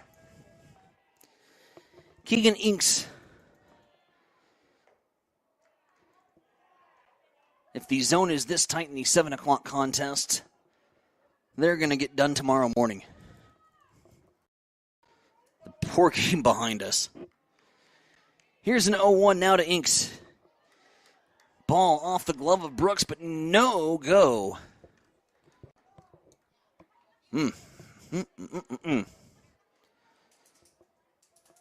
Base is loaded, as they have now been for the 10th time tonight between the two squads.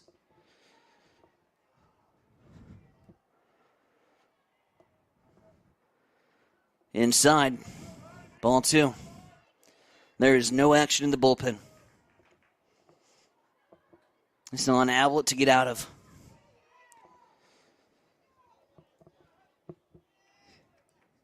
Came in a tie game, got 2 strikeouts, things were looking good. Now the ball in play, shortstop side, fielded, thrown over to first in time, and the Braves are out inning, but now the script has been flipped. Grand Island has come all the way back from behind to take a 2-run lead as we head to the top of the 7th. Hastings down to their last 3 outs. Last chance for romance for the Braves when we come back.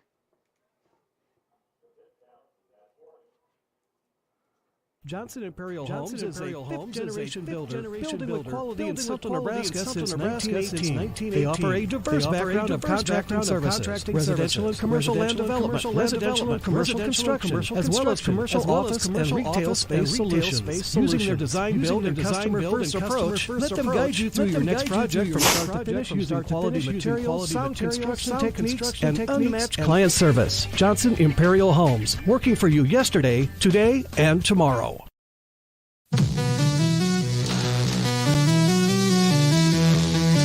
You are listening to Legion Baseball on Extreme Sports.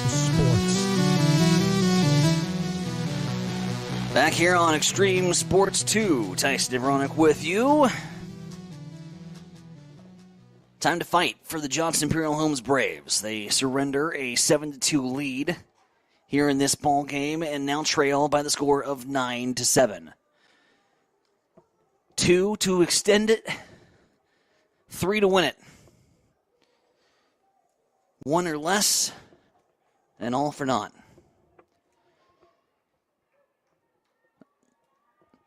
A season with incredible baseball that has been played. Comes down to about 2 innings. The 13 spot from Kearney in the first yesterday. The 5 spot bottom of the 5th tonight. Baseball is cruel. I love this game. It's cruel.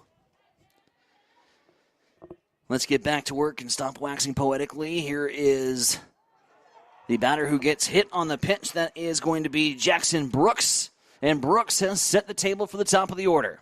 Hastings has got a base runner.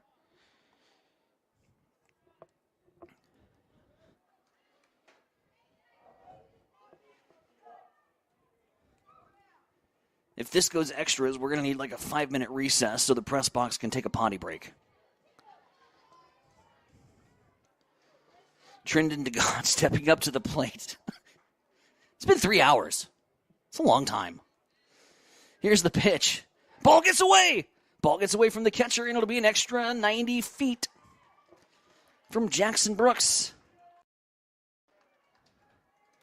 Okay, runner in scoring position now. Tying run at the plate in the leadoff hitter, Trendon DeGott.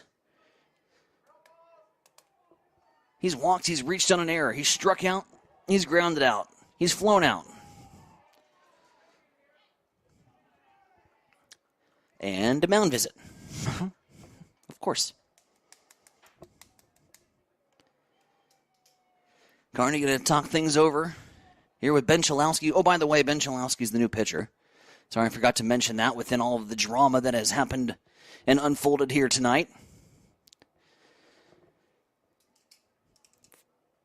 Runner aboard at second is Jackson Brooks. At the plate, Trendon DeGant. Chris, the team's leading hitter, awaiting in the on-deck circle.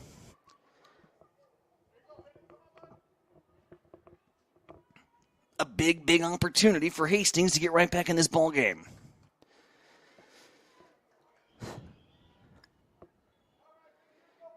It would take a complete 180 of emotions. I mean, this has been a roller coaster. The 2 runs that deflate you in the first because you're thinking, oh no, here you go again. Then Hastings getting offensively sound midway through the second and third innings, extending their lead. Feeling comfortable going into the bottom of the 5th. Then Grand Island strikes and we're tied. Then we can't score. And then Grand Island takes 2, and now you're trailing. And now you've hit another batter if you're Grand Island, and now there's 2 aboard for Hastings. And Trendon DeGant saw something and immediately goes to Brennan Chris as he makes his way down the first base bag. Back-to-back hit batters.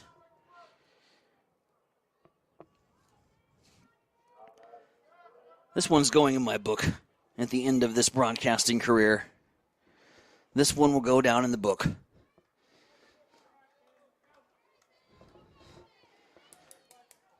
More twists and turns and peaks and valleys than a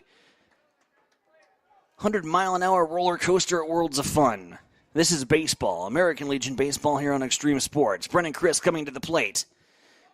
Chris squaring around a bunt. Hastings playing a little small ball. Chris has got speed. Nobody's covering first, and the bases are loaded. Fundamental small ball defense evades Grand Island. And a beautiful bunt laid down the third base line from Brennan Chris, and now Hastings has him loaded here at the top of the 7th.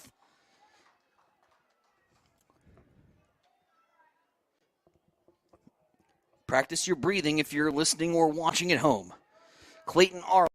plate with the bases loaded. The tying run at second, the go-ahead run at third. Grand Island just needed to get 3 outs. They were 3 outs away. And now the bases are loaded for the 11th time combined by both teams here in this ball game. Insanity. There are no more words to describe this baseball game. We've used them all. I have nothing left in the thesaurus. That's really hard to say after a 3-hour baseball game, by the way. Here's the pitch to Clayton Arlt. Nearly gets hit. Ducks out of the way. Oh, wear it, kid. We got ice. 2-1. I can't say anything. I used to do the same thing. I'd bail out all the time. Here's the 2-1. Nobody down. Don't get the call. It's outside. Now it's 3-1. Everybody's going to need to take some aspirin after this game for their blood pressure.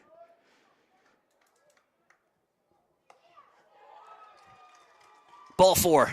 Run scores. It's a 1-run game. Hit batter, hit batter. Bunt single. And now a walk. Now a visit here with the home plate umpire. And this is about the 3rd time this visit's happened. And now I'm thinking, we got to issue something. You got to stop arguing balls and strikes, period. You can't do it. I don't care if it's Hastings or Grand Island. I'd say the same thing if we were doing it. You can't have this discussion about balls and strikes. Let's move along. And now after the discussion with the umpire, now we're going to have a discussion at the mound. As the coach heads over towards the pitcher. And he's going to take the rock, and we're going to have a pitching change. 2 hit batters, a bunt single, and a walk that scores a run, and a pitching change here at Kearney's Memorial Field. As we enter hour number 3. of American Legion Baseball on Extreme Sports 2. If you experience air conditioning problems this summer, call the experts at Ruts Heating and Air Conditioning of Hastings. Ruts is a local, family-owned business with over 45 years of experience in the HVAC industry. They service all makes and models of heating and cooling equipment for both residential and commercial customers. You can trust Ruts Heating and Air Conditioning to complete all repairs, installations, and maintenance work on time. If you're shopping for a new air conditioner or heating system, remember Ruts Heating and Air Conditioning. They have a broad range of systems to choose from. Ruts Heating and Air Conditioning. Call 402-463-4853. All the action from the diamond. Swinging a high fly ball. This is Extreme Sports. Peyton Drake now at the plate with the bases loaded. The cleanup hitter who has a 2 RBI single to his credit during this ball game. The music's still playing, by the way. Let's get that off. Thank you. Nobody down. Bases loaded here for JIH. As now the Braves try to put themselves in the driver's seat.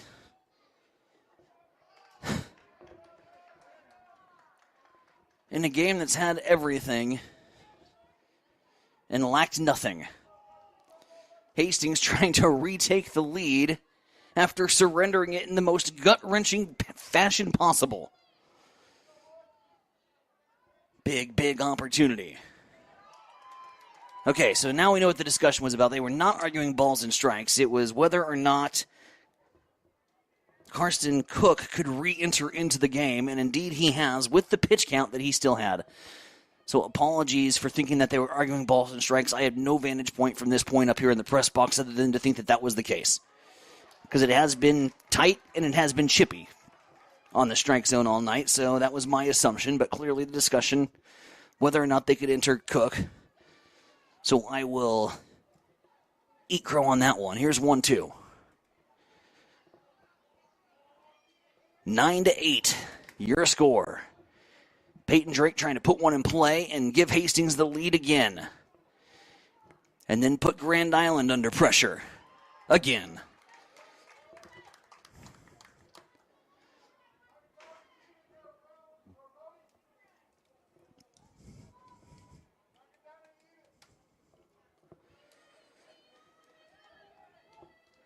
One, 2. 8 runs on 2 hits. 5 errors. A couple hit batters and a walk this inning. The beautiful bunt single from Brendan Chris. That was just the second hit of the ball game, by the way, was Brendan Chris's bunt single down the third base line. Hastings executing small ball stuff at the right time.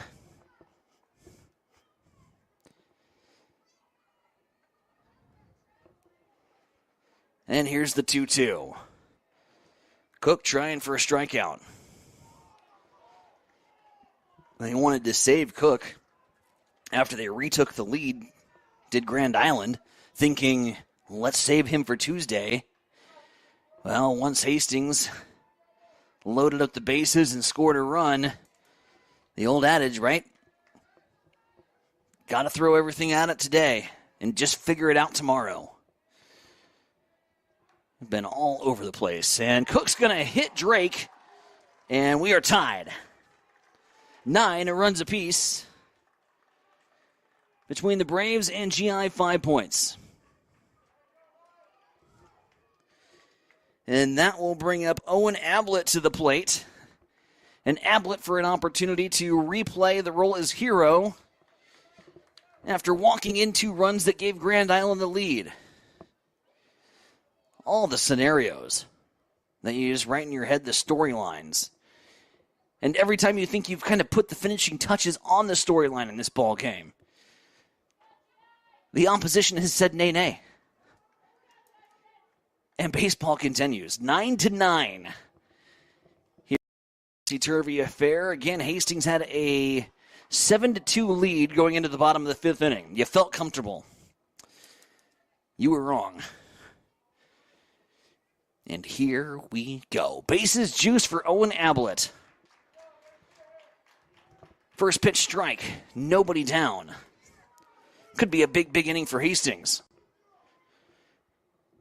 They need all the runs you can get. I mean, you can't leave anything off the table at this point. Both these teams have proved it doesn't matter the scenario. 1 out, 2 outs, no outs. Base is loaded, nobody on. This can come back from anywhere. Ooh. Nearly disaster there is Ben Millen's throw. Back into Karsten Cook. Almost got away. And here comes the 0-2. Cook looking for another strikeout. He's got 2 in the game, and on the outside corner. 1-2.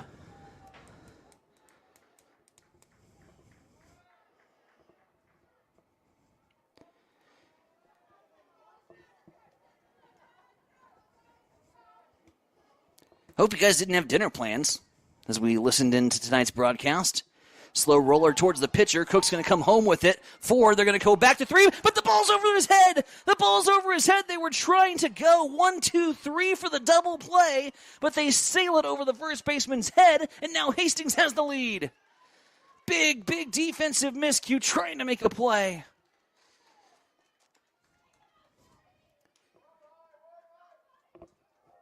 Chris scores.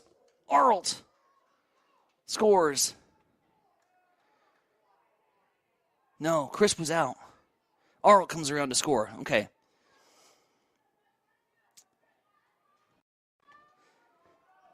$10-9.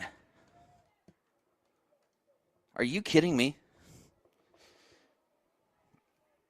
Are you kidding me? Nice play from Cook to get the go-ahead run. And then they try to turn 2. They fired down to first, and it went over the head of the first baseman, Stabby.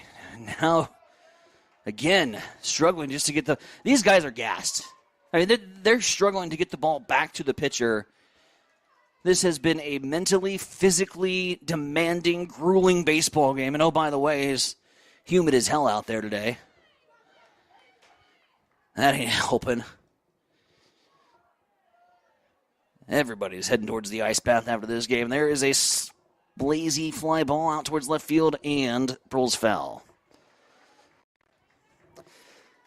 10-9 in the 7th.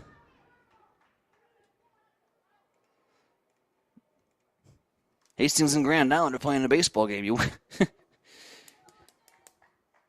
might know. Crazy things happen. Do we have a full moon tonight?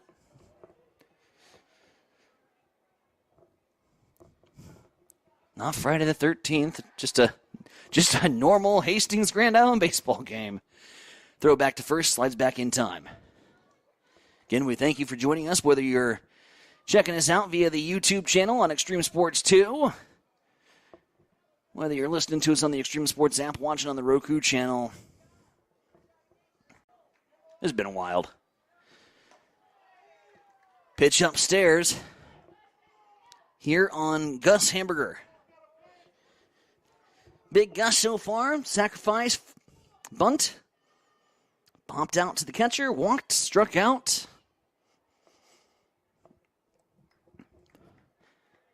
How about an RBI single to right, Gus? Get some insurance.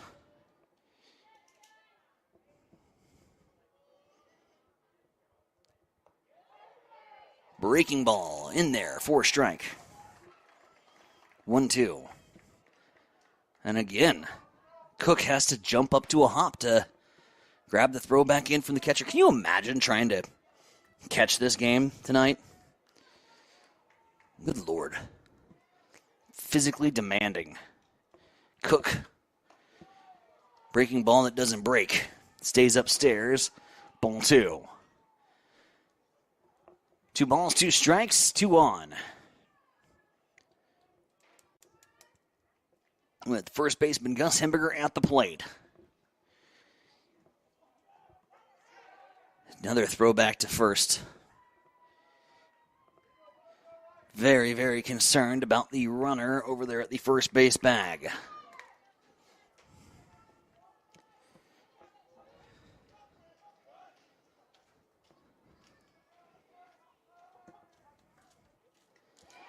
Outside, good eye.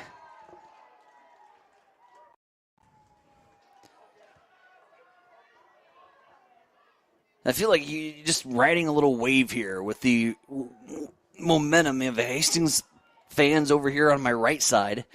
The Grand Island people directly below us underneath. And this has just felt like I'm in the middle of a wave pool here with the fans. It has been nonstop excitement all night. Now Grand Island comes to their feet because it's a swinging strike for Gus Hemberger, and he strikes out. Back-to-back strikeouts for Gus Hemberger in his last 2 plate appearances. And that'll bring up Quinn Simmons.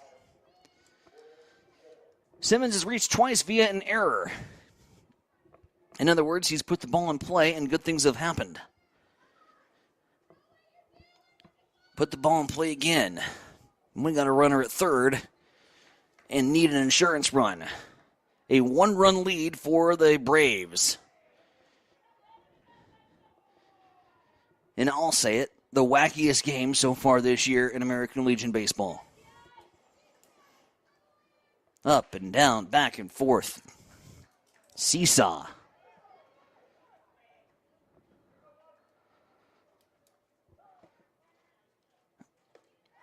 Upstairs.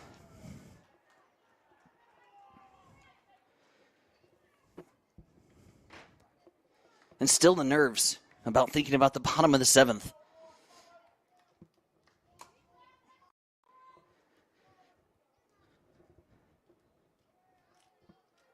Here's the 2-0 delivery. They're going to throw back to first again.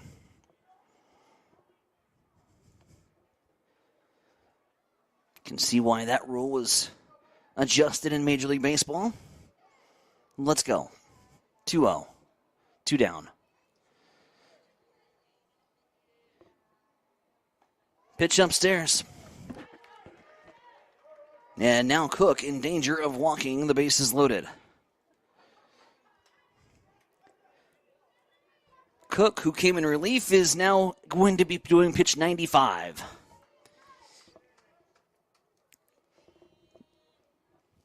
.3-0.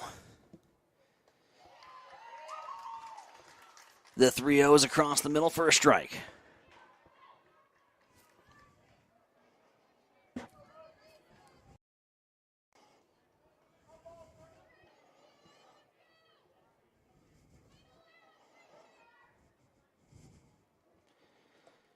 The 3-1, 2 on, 2 out.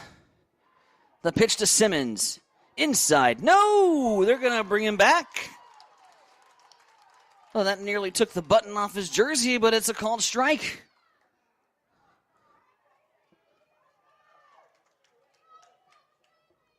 Coach Story upset he had the steal on. And the sign was missed. He's pointing down at the first base back, said you should be standing on 2. Now the hit and run's on, and this might be perfect. It's going to get over the head of the second baseman, Bowen, and it's going to drive in another run.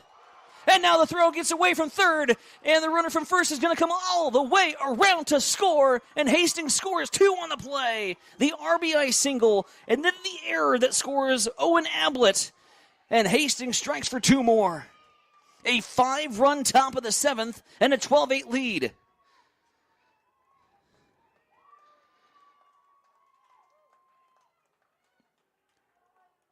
Clutch hitting off the bat of Quinn Simmons. A line driver over the second baseman's head. A big hard throw trying to get Ablett, who with a hit and run was on. They tried to get Ablett, who was screaming around second base. The throw went into the dugout that allowed him to score. And Hastings, in the most improbable way, finds 5 runs of their own in the top half of the 7th. They now have a 4-run lead.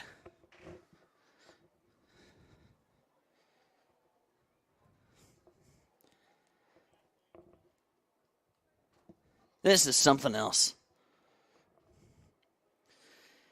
Central Standard Time, 7:15. Now a water break here for the umpires as a new pitcher will be coming in. And that'll be Bo Stabby. So Stabby's going to get the rock. He's going to go to work here on these Hastings batters. A hydration break for the umpiring crew as we enter into hour number 3. This marathon barn burner of a game. Just run some quick stats at you. Hastings has 12 runs on the board. They have 3 hits. It's been 5 hit batters. Double-digit walks. I lost count. 7 errors on Grand Island. 5 errors on Hastings. Gritty, not pretty. Grind it out. Find a way to get yourself to Championship Tuesday. Maybe you get a little rest tonight. I don't know. I don't know how. Not the way this game has been going. And regroup and get ready to do it all again tomorrow.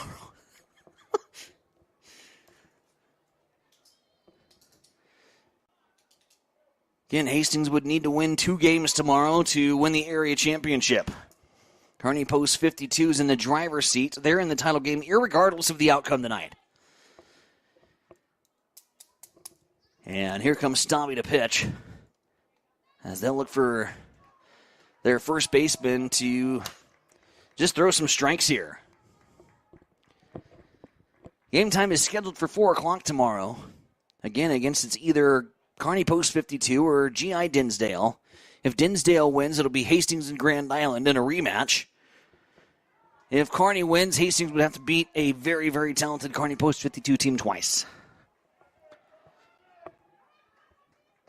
And after watching baseball tonight, there is absolutely no way you can predict what's going to happen tomorrow on Championship Tuesday. 12-8 is your score. A 5 spot here in the top of the 7th, and Hastings has flipped the script again. First it was Grand Island. Then it was Hastings. Then Grand Island tied it. Then Grand Island took the lead. And you're down to 3 outs. Your rock-solid closer comes in. Hastings loads the bases on him, and it has been running downhill since for H-Town. 5 runs here in this inning off of 2 hits. Grand Island has added 2 more errors to the mix. There has been 2 hit batters here in this frame, and there has been a couple walks. And now it's a 3-1 count here to Gavin Stansberry. Ducks for cover. Stansberry, by the way. No, that was not Stansberry. He has been subbed out. That was number 10, Ian Cass. So Big Cass back in the game.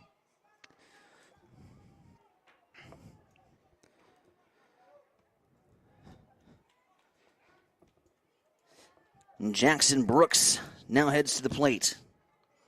There are times, gang, where you just give up on trying to do the scorebook.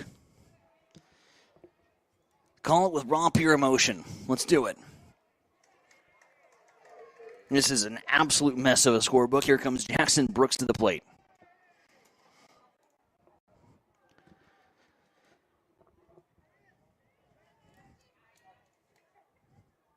Four pitching changes for Hastings. Now 4 for Grand Island.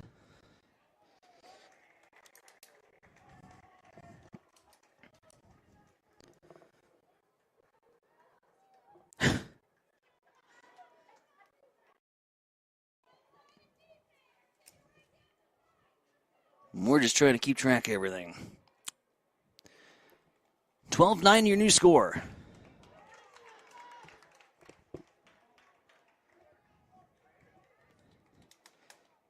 And now a 2-1 count here to Jackson Brooks. 2 runners aboard at first and second. Hastings just trying to keep the momentum going.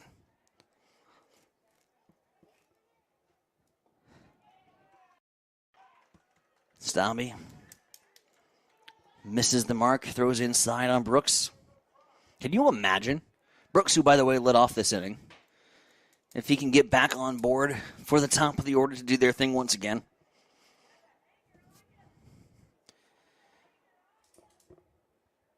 Meanwhile,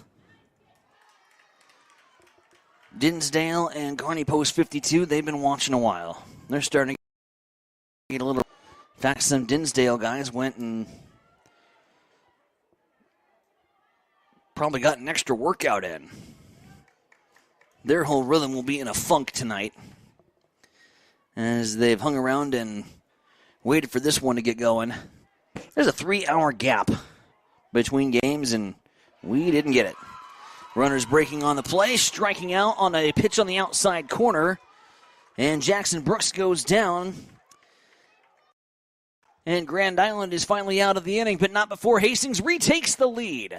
Johnson Imperial Homes flips the script once again, and in a game that anything and everything has happened, you don't want to go anywhere. A 3-run lead is not safe. It's 12-9. It's stretch time here at Memorial Field. Hi, this is Terry Anstein, President, 5 Points Bank of Hastings. On behalf of our shareholders, directors, and staff, I would like to thank all of our great customers for helping us become the fastest growing bank in Hastings. I would also like to invite everyone in the Hastings area to stop in and visit with one of our bankers and learn how we can be your bank for the long run. Locally owned, locally managed, 5 Points Bank, the better bank. Member FDIC. All the action from the diamond. Swinging a high fly ball. This is Extreme Sports. Owen Ablett's going to get the rock. Owen Ablett is going to, after a tumultuous 24 hours, try to close this thing out for the Braves and get the save. He'd get the win. He would get the win. You're right. 12-9 is your score. Johnson Imperial Homes has scored 12 runs on 3 hits, 5 errors. Meanwhile, for Grand Island 5 Points, it was 9 runs, 6 hits, 7 errors in the contest. And more substitutions to tell you about, as this scorebook will not be going in the Museum of Nebraska Art. It may go in for abstract. Here comes Madden Jensen to the plate. Nope, that's not right. Reading the wrong Grand Island team, excuse me. Peyton Meyer now to the plate.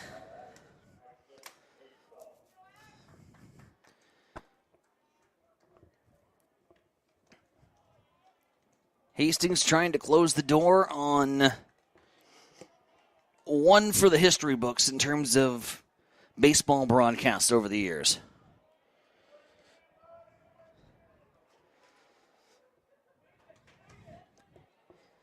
Feels a little World Series 2011-like. Game 6. Just in the back and forth heart tugs that have gone on in this ball game. It's 2 straight balls, by the way. Here to Meyer. In a strike zone that started small and hasn't grown. To that credit, I will give the home plate umpire credit. There has been consistently, for both teams, a very, very tight window to throw to. It's a 3-0 count here to Meyer. As the sun is preparing its descent. I thought I would have some daylight driving home. I was wrong as Meyer walks, and now Grand Island has a base runner. Here's Nate Story coming out to the mound. Might have said, let me see one batter. And indeed he did. That one batter was a 4-pitch walk. Owen Ablett's day is done.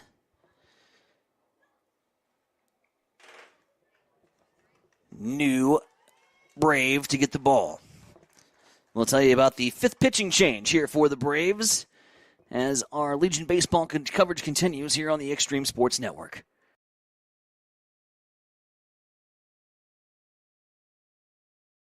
Since 1946, Cully Pipe and Steel continues to meet the pipe and steel needs of greater Nebraska and Kansas. Cully Pipe and Steel is a one-stop shop for all of your pipe and steel needs. Cully Pipe and Steel stocks a wide variety of steel and plumbing products. From custom steel products to structural steel, rebar fabrication, steel fabrications, and retail and wholesale plumbing parts and fixtures, remember Cully Pipe and Steel of Hastings. They're located at 405 West South Street and the plumbing showroom at 300 South Colorado in Hastings. You're locked in to Extreme Sports. Olivares now hits a line drive to deep left field. Ward is back to the wall. Granny time! Here's Doncic wheeling inside in traffic and got it to go. Got it in the foul. The home of 24/7 Sports Talk. Nothing but pure sports action.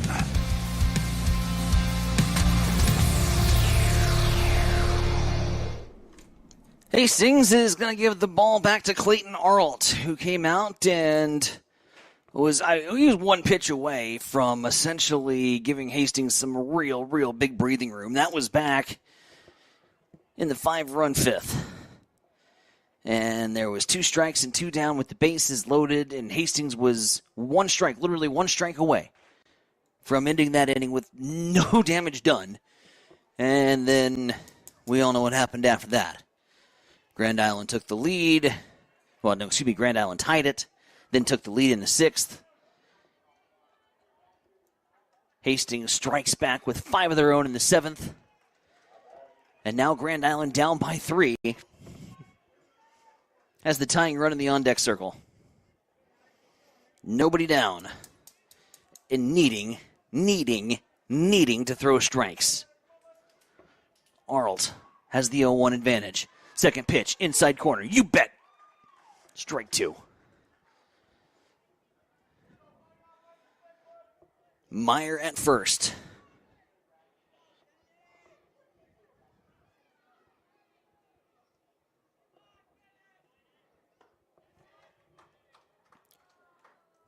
Kingston Lofton at the plate.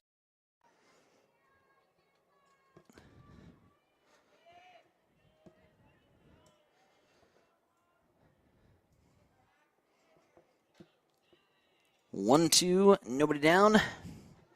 That pitch misses low, I guess. 2-2.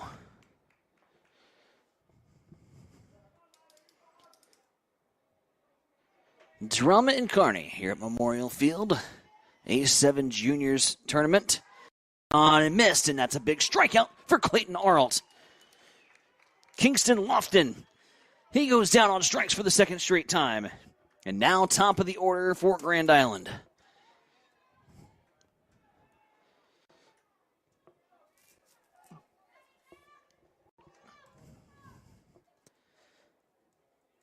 One down, one on. The man who has reached base 3 times. Game stepping up to the plate. A 2 RBI single. 2 infield singles. And a 3 for 4 or 3 for 5 day for Ben Chalowski. First pitch foul. Second pitch coming up here from Arlt. The 0-1 check swing. He went. And now the ball gets away here from Clayton Arlt.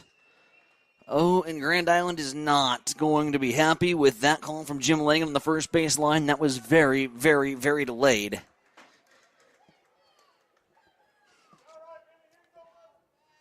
He says he went, and now 0-2.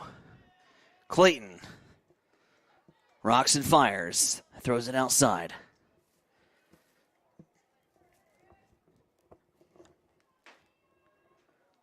One ball, 2 strikes, 1 down.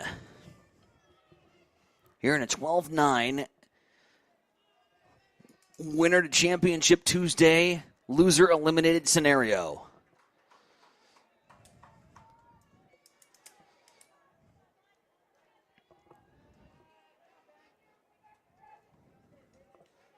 Two balls, 2 strikes. You almost hate the fact that this wasn't the precursor to go see who takes on Kearney Post 52 for the championship. I mean, it could end way if Kearney Post 52 takes care of business against G.I. Dinsdale tonight. But you would have loved to see these two teams on Championship Tuesday. Another battle between Coach Brown and Coach Story. College teammates. And it has felt like a chess match all game long. It's been frustrating. I mean, chess is frustrating, especially if you don't know the rules.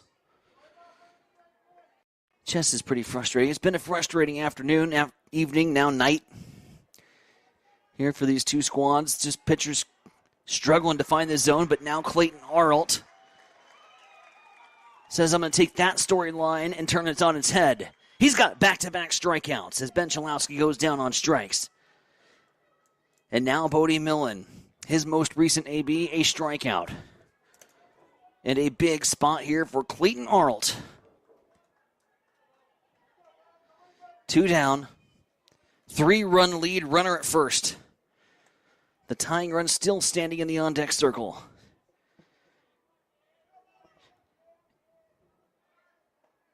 Runner off on the pitch, going to be defensive indifference. He's no threat. The threat now at the plate. And Arlt wants to go after him.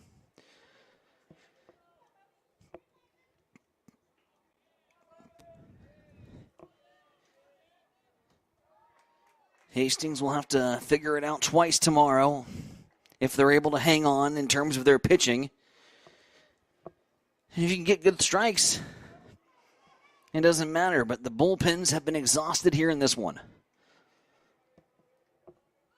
As they go back to Arlt to get 3 outs to get there.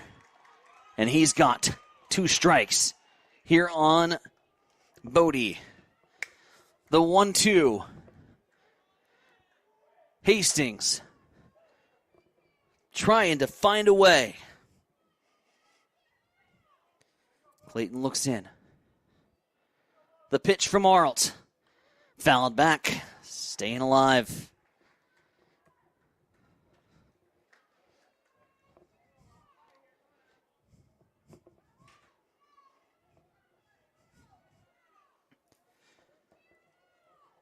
Runner on at second. 3-run lead for the Braves. Hops in short. Runner will advance now to third. And now the count goes to 2-2. Again, the runner at this point irrelevant in the grand scheme of this baseball game. Arlt wants Millen. 2 balls, 2 strikes. The 47th pitch for Arlt is upstairs. Tries to climb the ladder.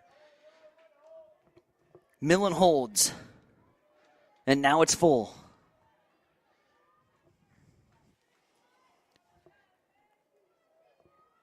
Grand Island down to their final strike. Here in this tournament, here in this season. Arlt winds, delivers, and it hits him.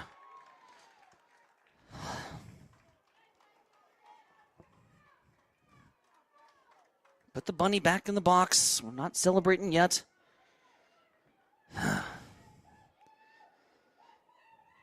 Down to their final strike. And now Bodie's going to be pinch run 4.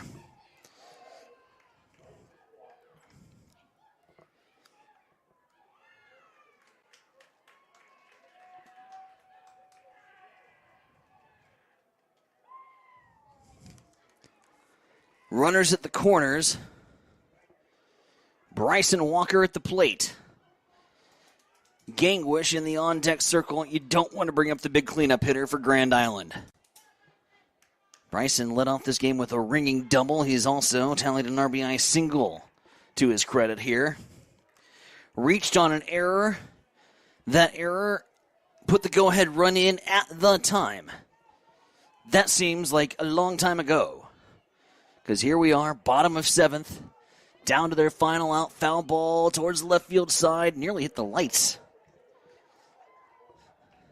Light tower power, but it went backwards. The 1-1 for Bryson Walker.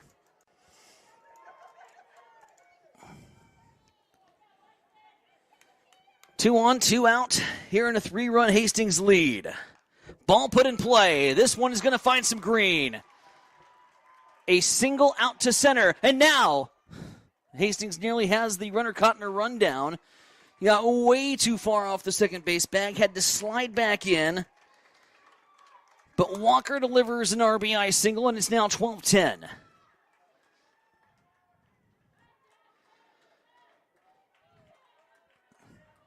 Go ahead, runs at the plate. Grand Island has scored another run with 2 outs. Nothing at this point in this baseball game is shocking me anymore. Hastings was down to their final strike. Jackson Gangwish, the best hitter on the baseball team, now in at the plate. Looks at a first pitch strike. This is a matchup that we are going to have fun watching for the next couple of years. These two teams, specifically these two players, both very bright futures here in the high school and Legion ranks, and now it's 0-2. Down to their final strike again. The go-ahead run at the plate. Arlt looking to send Hastings home. Happy they can't get the call in the outside corner. The dugout loses their mind. Oh, third base and shortstop. They were almost ready to dogpile Arlt. They don't get the call in the outside corner. Are you serious? We play on. Here's the 1-2.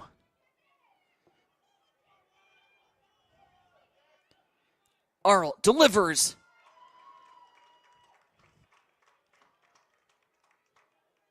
Must have been like Little John and the East Side Boys and just a little low. 2 balls, 2 strikes.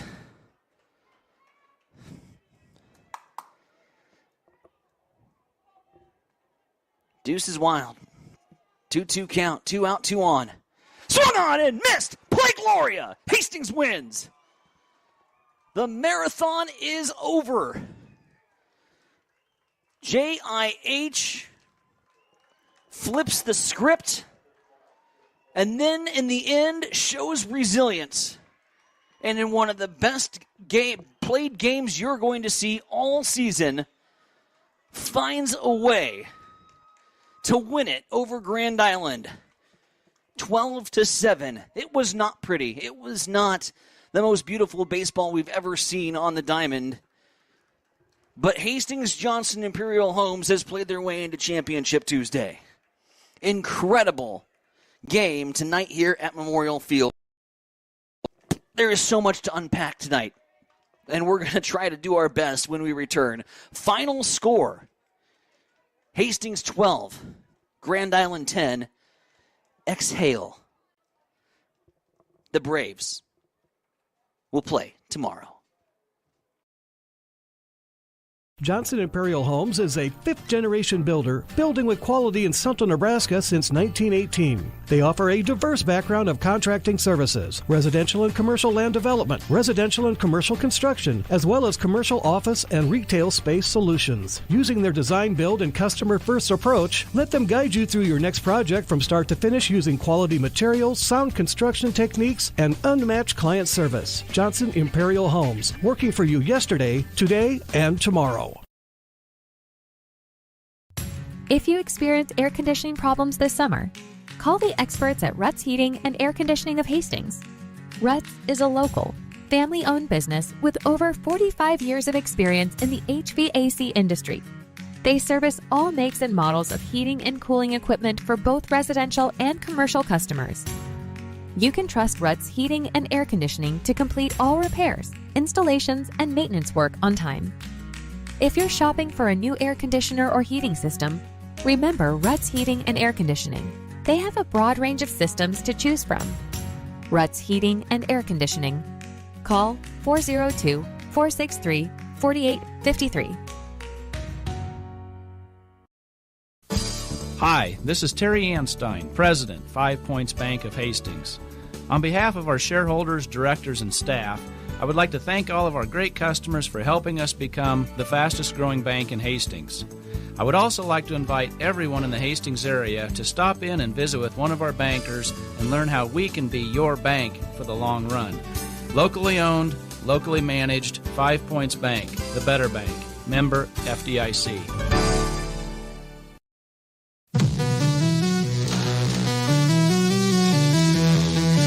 You are listening to Legion Baseball on Extreme Sports.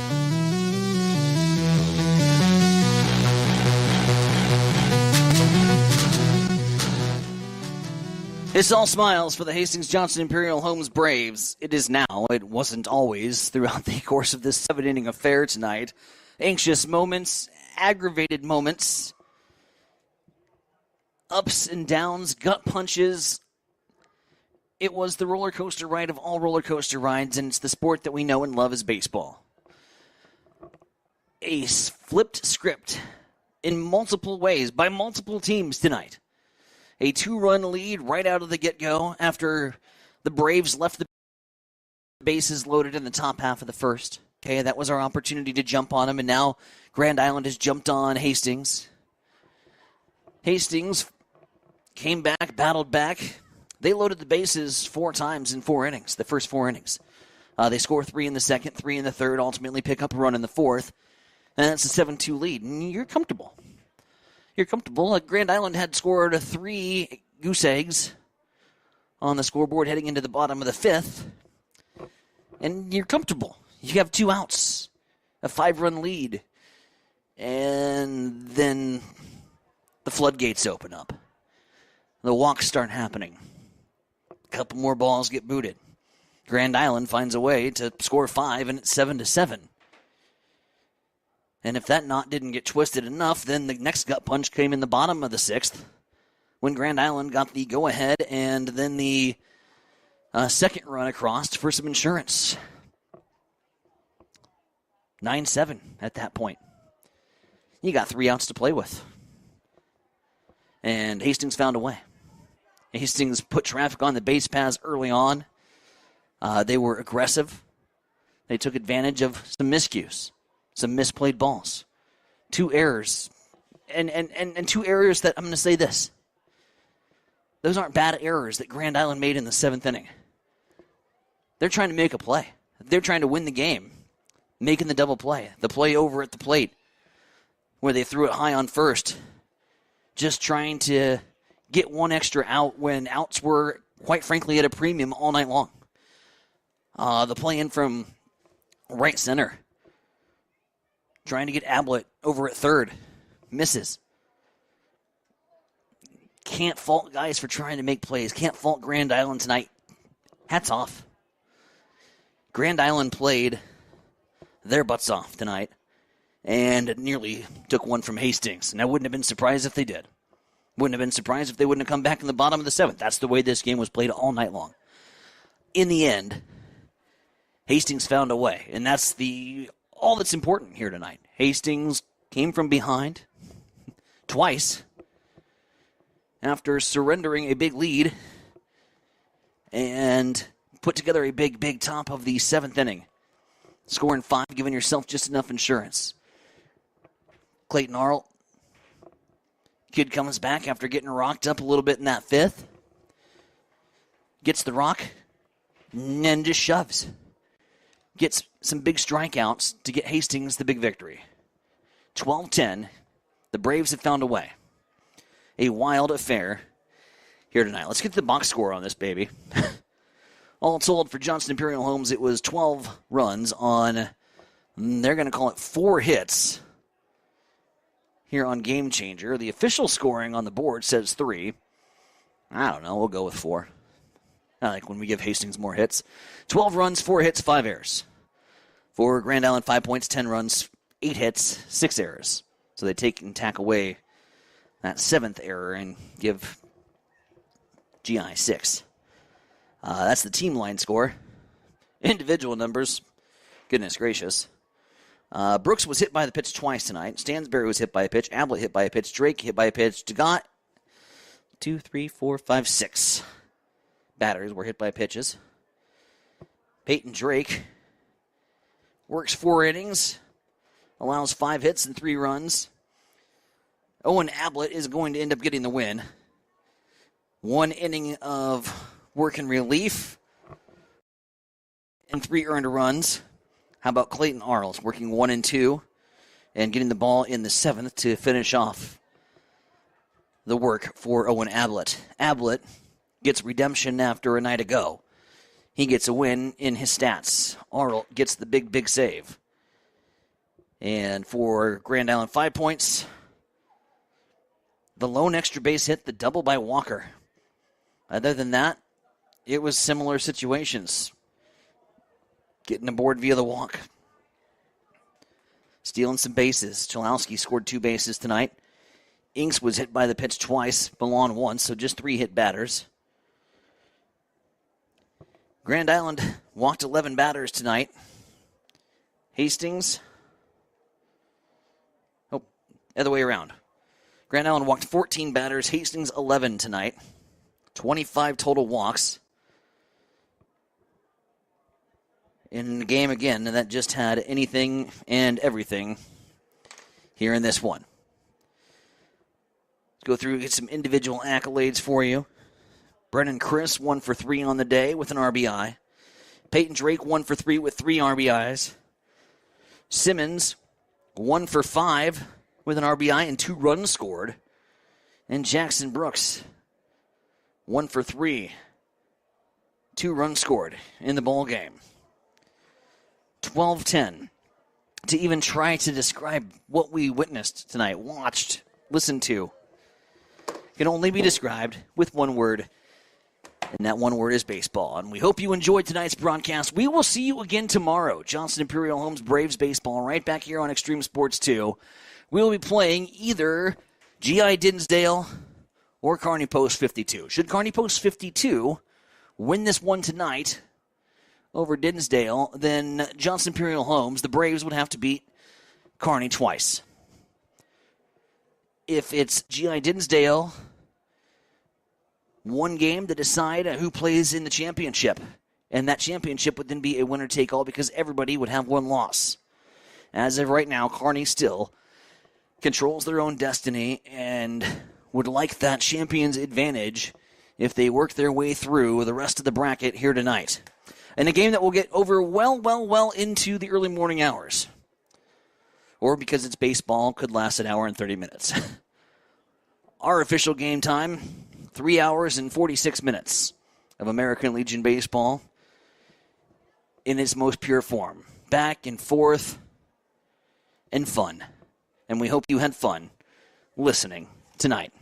That'll wrap up what was a wild one here at Memorial Field. For our entire broadcast team, Chris Metcalf, who couldn't be a part of tonight's broadcast, Sports Director Mike Will, Shaner, the IT man, and all the rest of the gang over at the Extreme Sports crew. I'm Tyson Everone, bidding you a very good evening, and we will see you tomorrow night right back here at Memorial Field. Good night, everyone.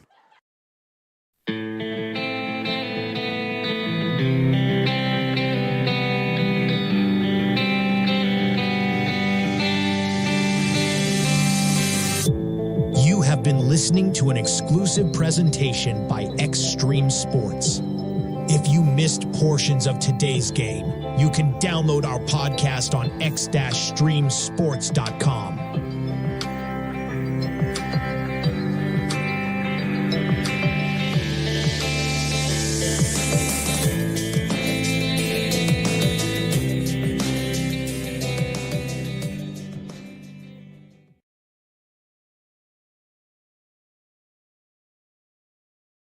Got hurt last year. I think he ran for over 100 yards.